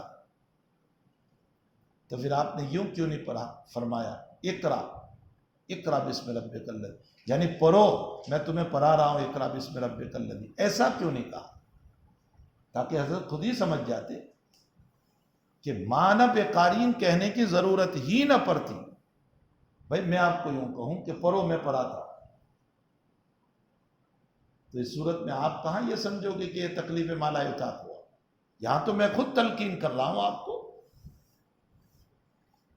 تو لا یکلف اللہ نفسا الا وسعہا کے خلاف کہا ہوا۔ تو پھر جبریل نے یوں کیوں نہیں کہا اقرا، یعنی میں پڑھا رہا ہوں پڑھو، آگے اقرا بسم ربک الذی؟ اس کا جواب یہ ہے کہ اگر 2 مرتبہ اقرا اقرا آتا تو کہیں ایسا نہ ہوتا کہ صاحب شریعت پہلے اقرا کو جو کلام جبریل ہے وہی نہ سمجھ لیتے۔ اس لیے جبریل امین علیہ السلام نے اس طرح پر نہیں فرمایا کہ 2 مرتبہ اقرا کہا جائے، بہرحال آپ سے فرمایا پڑھو۔ آپ نے کہا ما انا بقاری، یہ ما استفہامیہ ہے یا ما نافیہ ہے؟ بعضوں نے کہا ما استفہامیہ ہے، اس لیے کہ بعض روایتوں میں کیف اقرأ ہے، ماذا اقرأ ہے، لیکن راجح قول یہ ہے کہ یہ ما نافیہ ہے۔ وجہ اس کی کیا ہے؟ نحو کا ضابطہ یہ ہے کہ با جو ہے وہ مائے نافیہ کی خبر پر داخل ہوتا ہے، مائے استفہامیہ کی خبر پر داخل نہیں ہوتا، یہ نحو کا اصول ہے۔ یہاں با داخل ہوا ہے ما کی خبر پر، ما انا بقاری، تو ما نافیہ ہوگا تو ہی تو اس کی خبر پر با صحیح ہوا، ورنہ اصول نحو پر یہ صحیح نہیں ہوگا۔ اب اگر ما استفہامیہ مانتے ہو ان روایتوں کی بنیاد پر کیف اقرأ ماذا اقرأ، تو اس صورت میں کلام اپنی بلاغت سے گر جائے گا۔ کوئی بھی کلام بلیغ تب بنتا ہے جب اصول پر بولو، بے اصولی پر بولو گے تو وہ کلام بلیغ نہیں ہوگا۔ نبی علیہ السلام کے کلام میں ما نافیہ مانو گے تو یہ بلاغت ہوگی کہ با داخل ہوا ہے اور با مائے نافیہ کی خبر پر داخل ہوتا ہے۔ اور اگر کیف اقرأ یا ماذا اقرأ کو مستدل بنا کر کے ما استفہامیہ مانو تو ٹھیک ہے، ترجمہ تو ہو جائے گا لیکن کلام میں بلاغت نہیں رہے گی۔ تو پھر ان روایتوں کا کیا جواب ہوگا؟ اس کا جواب یہ ہے کہ وہ راوی کی تعبیر ہے، اس لیے کہ وہ تاریخی روایت ہے۔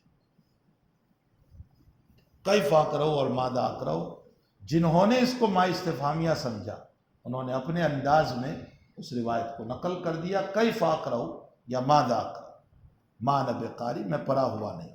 قال فاخذنی، مجھے پکڑا، فغتنی، اور مجھے دبایا، فغتنی فضمنی، مجھ کو دبایا۔ بعضوں نے ترجمہ کیا میرا گلا دبایا، اس لیے کہ اسحاق کی روایت میں اور مسند طیالسی کی روایت میں کہ میرا گلا پکڑا اور مجھے اتنے زوروں سے دبایا کہ میں رونے کے قریب ہو گیا، یعنی جیسے کہ مجھ پر ایک خوف سا طاری ہو گیا اور میں رونے کے قریب ہو گیا۔ فأخذ بحلقی حتی اجحشت بالبقا، یہ ہے دوسری روایت۔ فأخذ بحلقی، میرا گلا پکڑا، حتی اجحشت بالبقا، یہاں تک کہ میں رونے جیسا ہو گیا، مطلب مجھے رونا آ رہا تھا۔ فأخذنی فغتنی حتی بلغ منی الجہد ثم ارسلنی، پھر مجھ کو چھوڑا اور مجھے کہا اقرا، میں نے کہا میں پڑھا ہوا نہیں۔ فأخذنی، پھر مجھے پکڑا، فغتنی الثانیہ حتی بلغ منی الجہد ثم ارسلنی فقال اقرا فقلت ما انا بقاری، پھر میں نے کہا میں پڑھا ہوا نہیں۔ فأخذنی فغتنی الثالثہ، تیسری مرتبہ مجھے زوروں سے دبایا، ثم ارسلنی، پھر مجھ کو چھوڑا۔ جہد، اس کا ترجمہ مشقت بھی ہوتا ہے، اور جہد کا ترجمہ غایت درجہ یعنی انتہائی درجہ کسی چیز کا ہونا یہ بھی ہوتا. اس کو بالرفع بھی پڑھا گیا، بالفتح بھی پڑھا گیا. اگر اس کو بالرفع پڑھو حتی بلغ منی الجہد، تو اس صورت میں ترجمہ ہوگا مجھے انتہائی درجہ مشقت پہنچی. اور یہی راجح ہے، بالضم راجح.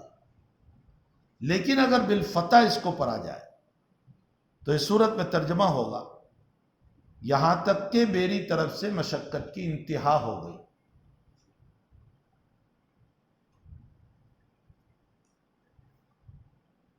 اس پر اشکال ہوتا ہے جو علامہ طیبی رحمۃ اللہ علیہ نے کیا ہے شرح المصابیح میں،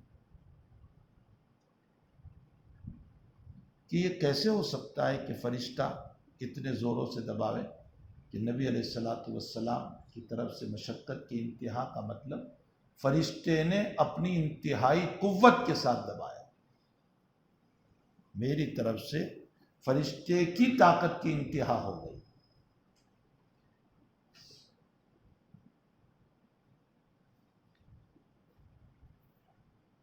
ملا علی قاری رحمۃ اللہ علیہ نے اس کا جواب دیا ہے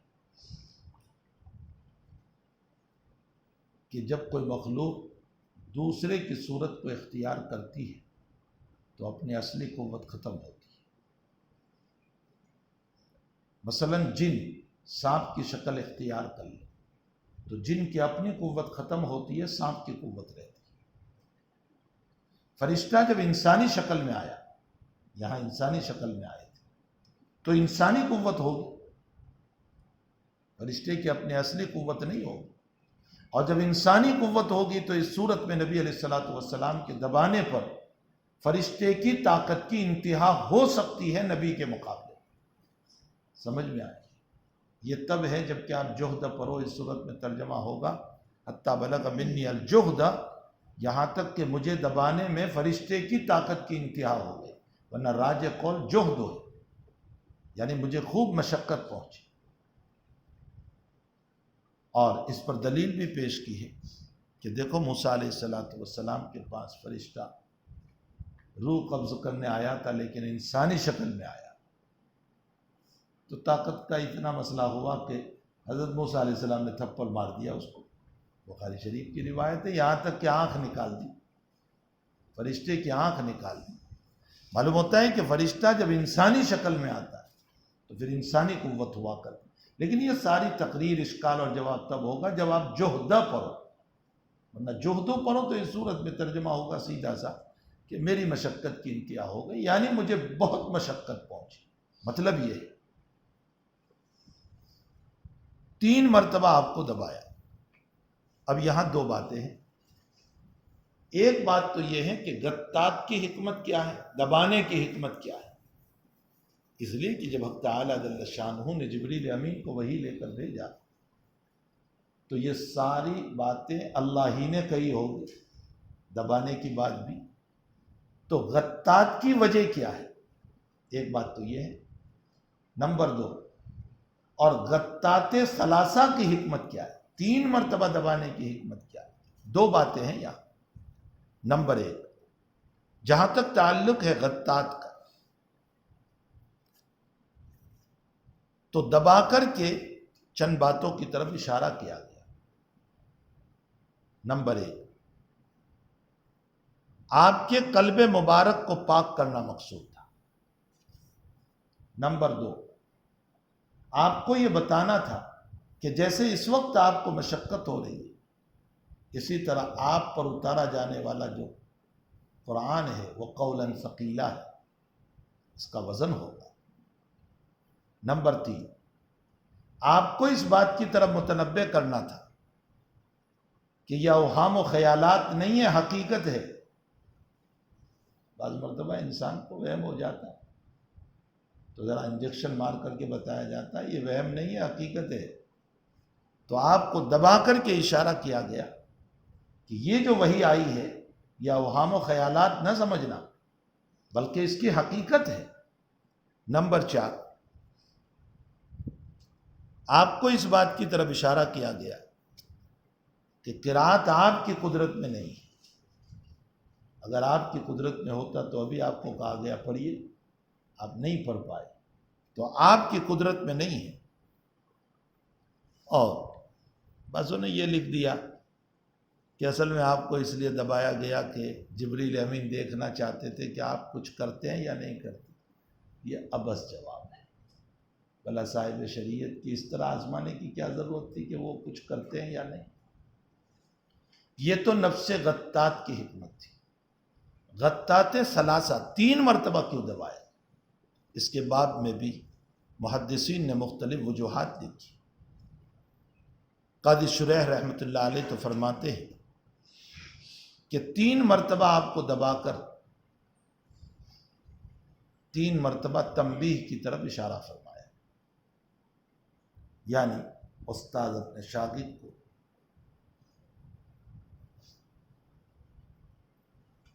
3 لکڑی سے تنبیہ کر سکتا ہے۔ اس کا مطلب یہ نکلا کہ اگر اپنے طالب علم کو سرجنش کرنا ہو تو 3 لکڑی مارے۔ یہ غطات ثلاثہ سے اشارہ ہو۔ ہمارے حضرت اس پر بہت تفصیل سے بولتے تھے اور کہتے تھے کہ آج کل نہ مارنا یہ عیسائیوں کی تہذیب ہے اور مارنا یہ اسلامی تہذیب۔ فرمایا کہ حضرت معاویہ رضی اللہ تعالیٰ عنہ نے اپنے بیٹے یزید کو جب استاذ کے پاس پڑھانے کے لیے رکھا تو استاذ سے فرمایا ادب ہو، اس کی سرجنش کرنا، اس کو سزا دینا۔ مامون الرشید جو ہارون رشید کا بیٹا ہے، استاذ کے پاس پڑھنے آیا اور کسی بات پر استاذ نے مار دیا۔ اتنے میں وزیر بلانے آ گیا مامون رشید، تو مامون رو رہا تھا۔ استاذ کو دل لگا کہ یہ روتا ہوا جائے گا تو ہارون رشید میرے ساتھ کیا کرے گا، لیکن مامون الرشید ذہین بچہ تھا۔ اس نے وزیر سے کہہ دیا کہ میں بعد میں آتا ہوں سبق پورا کر کے، اور پھر استاذ سے کہا استاذ جی آپ فکر نہ کریں، میں ایک لفظ بھی نہیں بتاؤں گا۔ یہ شریف الطبع طالب علم کی خصلت ہوا کرتی۔ ابو داؤد شریف میں روایت ہے کہ نبی علیہ السلام کے ہاتھ میں کورا ہوتا تھا، درۃ کا درۃ القطاب، جیسے مکتب کے معلم کے پاس ہوتا ہے ویسے راوی فرماتے ہیں حضرت کے ہاتھ میں کورا ہوتا تھا۔ عبد الملک ابن مروان نے اپنے بچوں کو پڑھانے کے لیے رکھا، فرمایا ادبہم، ان کو سزا دینا، سرجنش کرنا، تادیب کرنا۔ اور اس کے علاوہ بہت سارے اس طرح کے واقعات ملتے ہیں جس سے یہ معلوم ہوتا ہے۔ یہ مسئلہ تو آپ کو معلوم ہے، ہشام ابن عمار امام مالک رحمۃ اللہ علیہ کے پاس حدیث شریف پڑھنے آئے اور بے وقت امام مالک کو سوال کیا۔ امام مالک بہت ہی زیادہ پروقار شخصیت تھی، مسجد نبوی میں درس دیتے تھے، درس سے اٹھ گئے پھر کسی کی ہمت نہیں کہ آپ کو پوچھ لے۔ آپ کا ایک وقار تھا اور ہونا چاہیے ہر وقت ہاں ہاں ہوں کھنکھناہٹ ہنہناہٹ، یہ گھوڑوں کی صفت ہے، یہ استاذ کی شان نہیں ہے۔ اپنا وقار اپنی جگہ ہو۔ ہشام ابن عمار بہت دور سے آئے حدیث پڑھنے کے لیے، حضرت جا رہے تھے، راستے میں فرمایا کہ حضرت مسافہ کیا، فرمایا میں حدیث حاصل کرنے آیا ہوں سند عالی کی۔ اب حضرت کے مزاج کے خلاف بات ہو گئی، یہ تو خادم سے فرمایا پٹائی کرو اس کی۔ ہشام ابن عمار کو 17 کوڑے مارے، اتنی سی بات، 1 2 نہیں 17 کوڑے۔ اب آپ کہو گے وہ آپ کی طرح طالب علم تھے، اتنی عمر کے نہیں تھے۔ ہشام ابن عمار جب امام مالک کے پاس آئے تو 55 سال کی عمر تھی، اس عمر میں پٹائی کروائی۔ اور کتنے بڑے حافظ حدیث تھے ہشام ابن عمار، 1,00,000 حدیثوں کے حافظ تھے، وہ تو صرف سند عالی کے لیے آئے ہوئے تھے۔ 1,00,000 حدیثوں کے حافظ، 55 سال کے عمر، اور حضرت کہہ رہے ہیں پتا کرو 17 کورے مارے۔ ہشام رونے لگے تو امام مالک کہنے لگے لعلک عزیت، تکلیف ہو رہی ہے۔ فرمایا حضرت تکلیف مار کی نہیں، تکلیف اس کی ہو رہی ہے کہ میں مکان بیچ کر آیا ہوں، اتنا لمبا سفر کر کے میرے پاس پیسے نہیں تھے سند عالی کے لیے، اور میں دیکھ رہا ہوں کہ مجھے مار پڑ رہی ہے۔ امام مالک کو رحم آیا، ہاتھ پکڑا، مسجد میں لے کر آئے، فرمایا کتنے کورے مارے؟ کہا 17۔ حضرت امام مالک نے 17 حدیثیں خود پڑھی، حالانکہ امام مالک خود نہیں پڑھتے تھے، اس طالب علم پڑھتا تھا۔ حضرت صرف نام، بہت کم لوگوں کے لیے امام مالک نے حدیث پڑھی ہے، وہ ان کے لیے بڑی شرف کی بات ہے۔ اس میں ایک محمد ابن حسن شیبانی ہے جن کے لیے امام مالک نے حدیثیں پڑھی، ایک یہ ہشام ابن عمار ہے، ان کے لیے 17 حدیثیں حضرت نے پڑھی۔ ابن وارہ، سلیمان ابن قوساز کے پاس علم حدیث کے حصول کے لیے آئے، بہت شان بتانے لگے، کہنے لگے مجھے اتنی حدیثیں یاد ہے، مجھے اتنی حدیثیں یاد ہے۔ سلیمان نے ڈنڈا اٹھایا اور خوب پٹائی کی، فرمایا جب غرور اور تکبر حدیث کا ہے تو ہمارے پاس کیوں آئے؟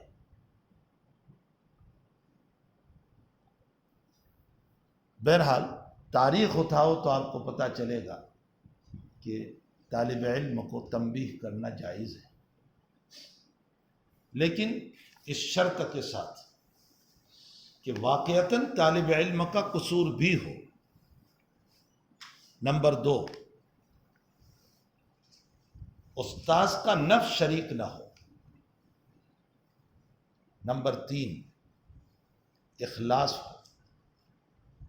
نمبر 4، کچھ دینا مقصود ہو، اس کو بنانا مقصود ہے، صرف بھراس نکالنا مقصود نہیں۔ ان شرائط کے ساتھ بقدر ضرورت، بشرطے کہ ظلم نہ ہو، جائز ہے۔ جیسے یہاں 3 مرتبہ دبایا، 3 کمچی کی طرف اشارہ کیا، 3 لکڑی کی طرف۔ یہاں تو استاذ کھڑا ہوتا ہے تو پتہ چلتا ہے 50، 60، 70 لکڑی مارتا ہی چلا جاتا ہے۔ ہم نے خود 80 لکڑی کھائی سراجی کے مسئلے۔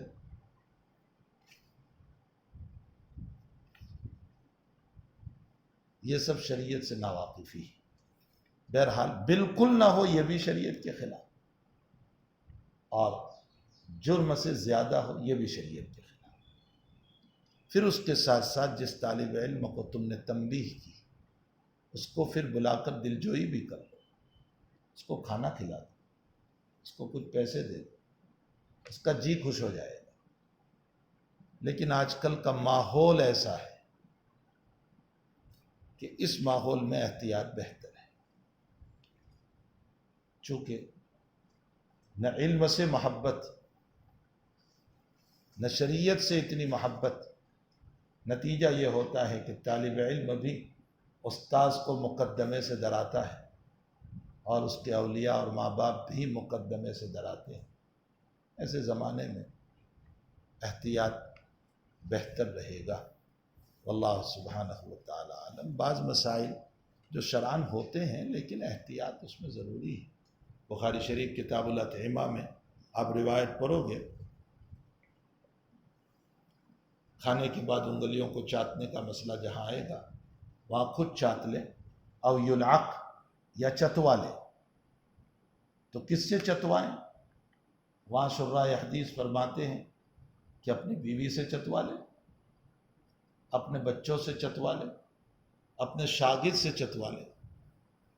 ہمارے حضرت اس پر فرماتے تھے اس زمانے میں شاگرد کے نہ چتوائیں، ورنہ کل کو الزام آ جائے گا اور خواہ مخواہ کے لیے بدنام ہو جاؤ، اس لیے کہ نہ طلبہ میں اپنے استاد سے وہ محبت ہے، اور نہ استاذ میں وہ اتباع شریعت ہے، جانبین سے فقدان ہے، نہ طلباء میں محبت ہے، نہ استاذ میں اخلاص للہیت اور اتباع شریعت۔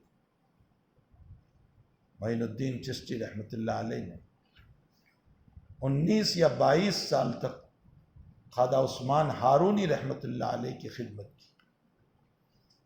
حضرت کو اجازت و خلافت حاصل ہے خواجہ عثمان ہارونی سے، 19 یا 22 سال حضرت کی خدمت میں رہے۔ خود معین الدین چشتی رحمۃ اللہ علیہ فرماتے ہیں کہ میں نے حضرت کا کھانا 22 سال تک پکایا، خواجہ عثمان ہارونی رحمۃ اللہ علیہ، لیکن فرمایا کھانا دیکھنے کی غرض سے بھی، چکھنے کی غرض سے بھی میں نے ایک دانہ بھی اپنے منہ میں نہیں رکھا کہ میرے شیخ کی اجازت کے بغیر خیانت ہوگی۔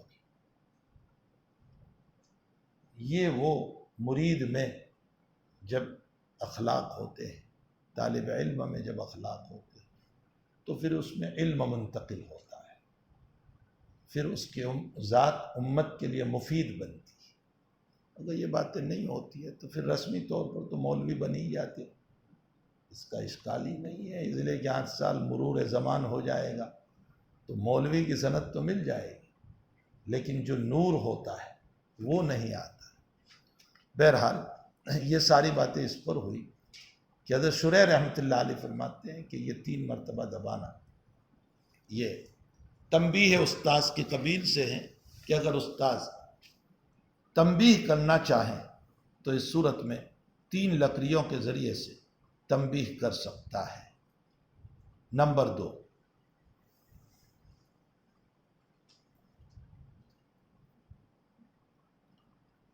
بعضوں نے یوں کہا کہ 3 مرتبہ دبانے سے اشارہ ہے 3 بات کی طرف، قول، فعل اور نیت۔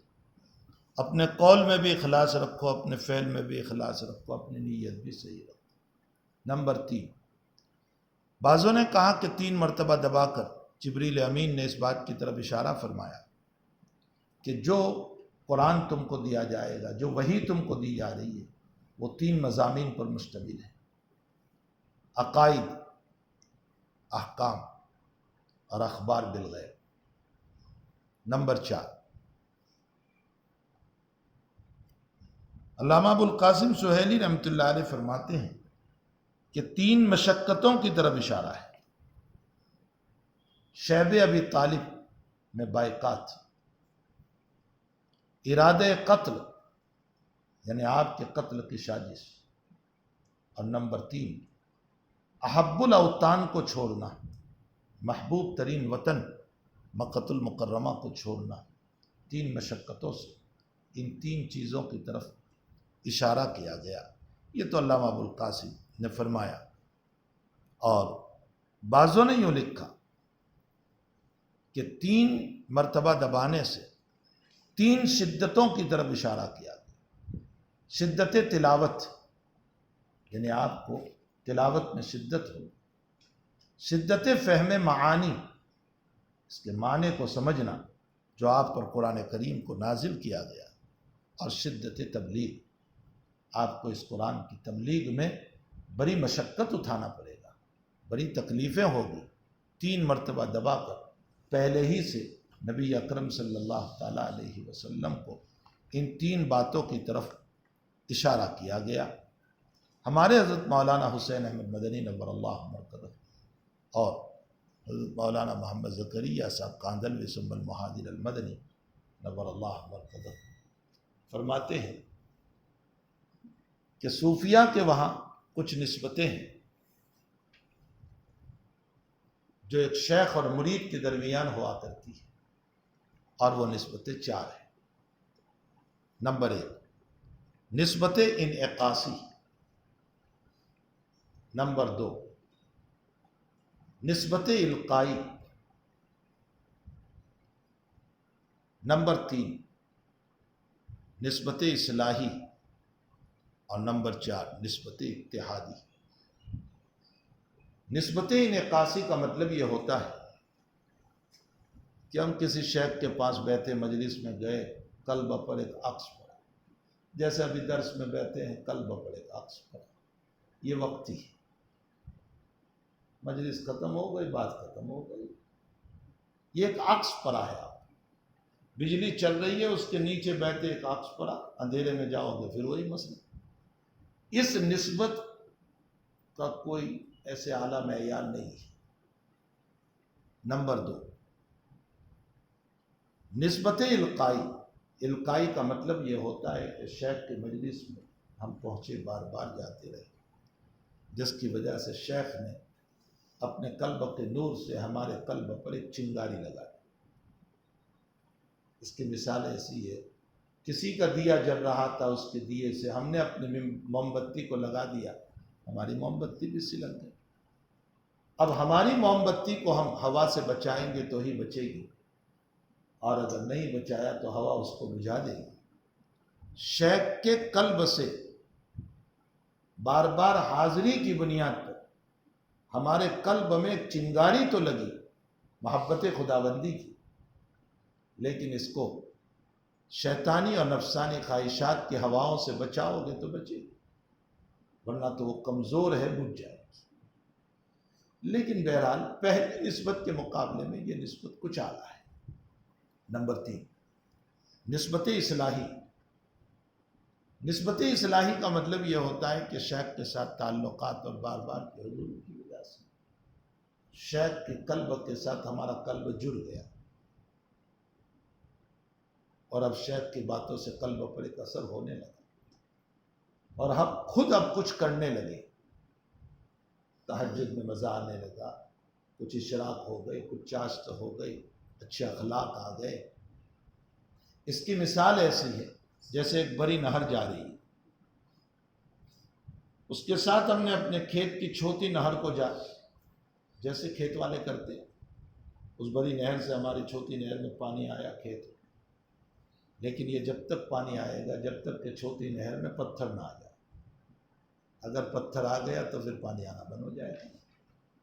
جب تک خواہشات اور شیطان کا پتھر نہ آ جائے، شیخ کے قلب سے برابر فیض پہنچتا رہے گا. تہجد میں مزہ بھی آتی رہے گی، اشراق میں بھی مزہ آتی رہے گی، لیکن ذرا سا گناہ کا پتھر آ گیا تو وہ شیخ کی طرف سے آنے والی نسبتیں بند ہو جاتی ہیں. اس کو نسبت اصلاحی کہا جاتا ہے. یہ نسبت ان دونوں نسبتوں سے اعلیٰ ہے. چوتھی نسبت نسبت اتحادی ہے. نسبت اتحادی کا مطلب یہ ہوتا ہے کہ ہم کچھ کرنے لگے اور تعالیٰ نے ہمارے قلب کو بھی وہ مقام دے دیا جو شیخ کے قلب کو دیا ہے. نتیجہ یہ ہوا کہ من تو شدم تو من شدی، ہم اپنے شیخ کے ساتھ ایسے ہو گئے کہ تمہارے اخلاق مجھ میں، میرے اخلاق آپ میں. اسی طرح ہم ہو گئے جیسے آپ کو محبت اور پیار اللہ سے ہو رہا، اسی طرح ہم کو بھی اللہ سے محبت اور پیار ہو گیا. اس کو نسبت اتحادی. لیکن یہ نسبت ملی ہے شیخ ہی سے، اس لیے آپ مستغنی نہیں ہو سکتے. یہ نسبت اتحادی کبھی کبھی اتنی ترقی کر جاتی ہے کہ اخلاق و عبادات میں تو مرید شیخ کی طرح ہو ہی جاتا ہے، لیکن کبھی کبھی صورت میں بھی ہو جاتا ہے، اس کی صورت بھی شیخ کی طرح ہو جاتی ہے. اس پر حضرت شیخ رحمۃ اللہ علیہ نے لکھا ہے کہ خواجہ باقی باللہ رحمۃ اللہ علیہ کہ وہاں کچھ مہمان آ گئے رات میں. حضرت کے وہاں کھانا نہیں تھا، حضرت پریشان تھے. سامنے ایک نانبائی رہتا تھا جو کھانا بیچتا تھا. اس نے دیکھا حضرت پریشان ہے، وہ آیا اور آنے کے بعد کہا حضرت کوئی پریشان نہیں. کہا مہمان آئے ہیں، کھانا نہیں. کہا میرے گھر پہ میں کھانا بنا کر بیچتا ہوں، اگر آپ فرمائیں تو ہے لے آؤں، کھلا دوں میں ان کو. اچھی بات. کھانا کھلا دیا. فرمایا کتنے پیسے ہوئے؟ حضرت نے پوچھا. فرمایا حضرت پیسے نہیں چاہیے، مجھے تو آپ کے جیسا بننا ہے، آپ بنا دیجیے اپنی طرح. فرمایا بڑی محنت سے بنے، یہ کیسے ہو سکتا ہے کہ ایک لمحہ میں آپ ہو جائیں؟ فرمایا نہیں دینا ہو تو آپ کی طرح بنا دیجیے. حضرت اس کو خلوت میں لے گئے، مراقب ہوئے، اللہ کی طرف رجوع کیا، دعائیں کرنے لگے. بس دعا کی قبولیت کا وقت تھا.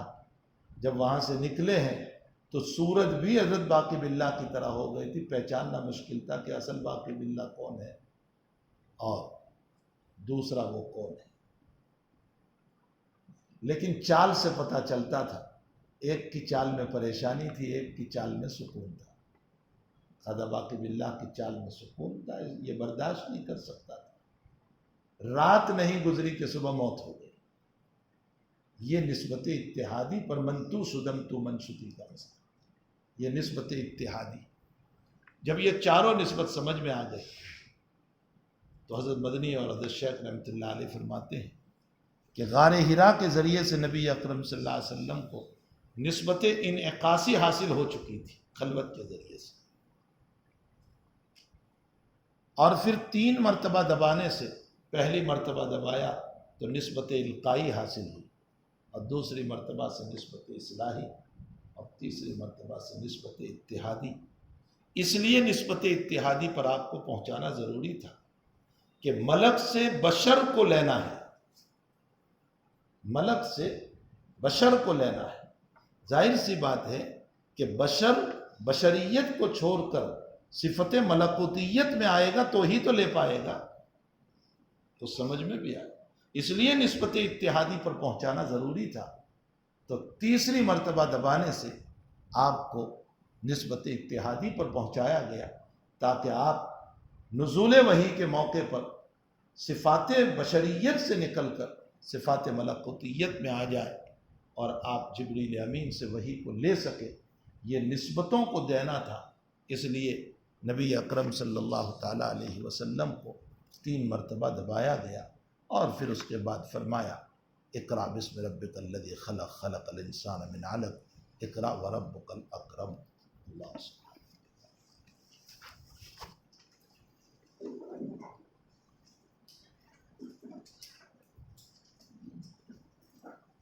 آئیے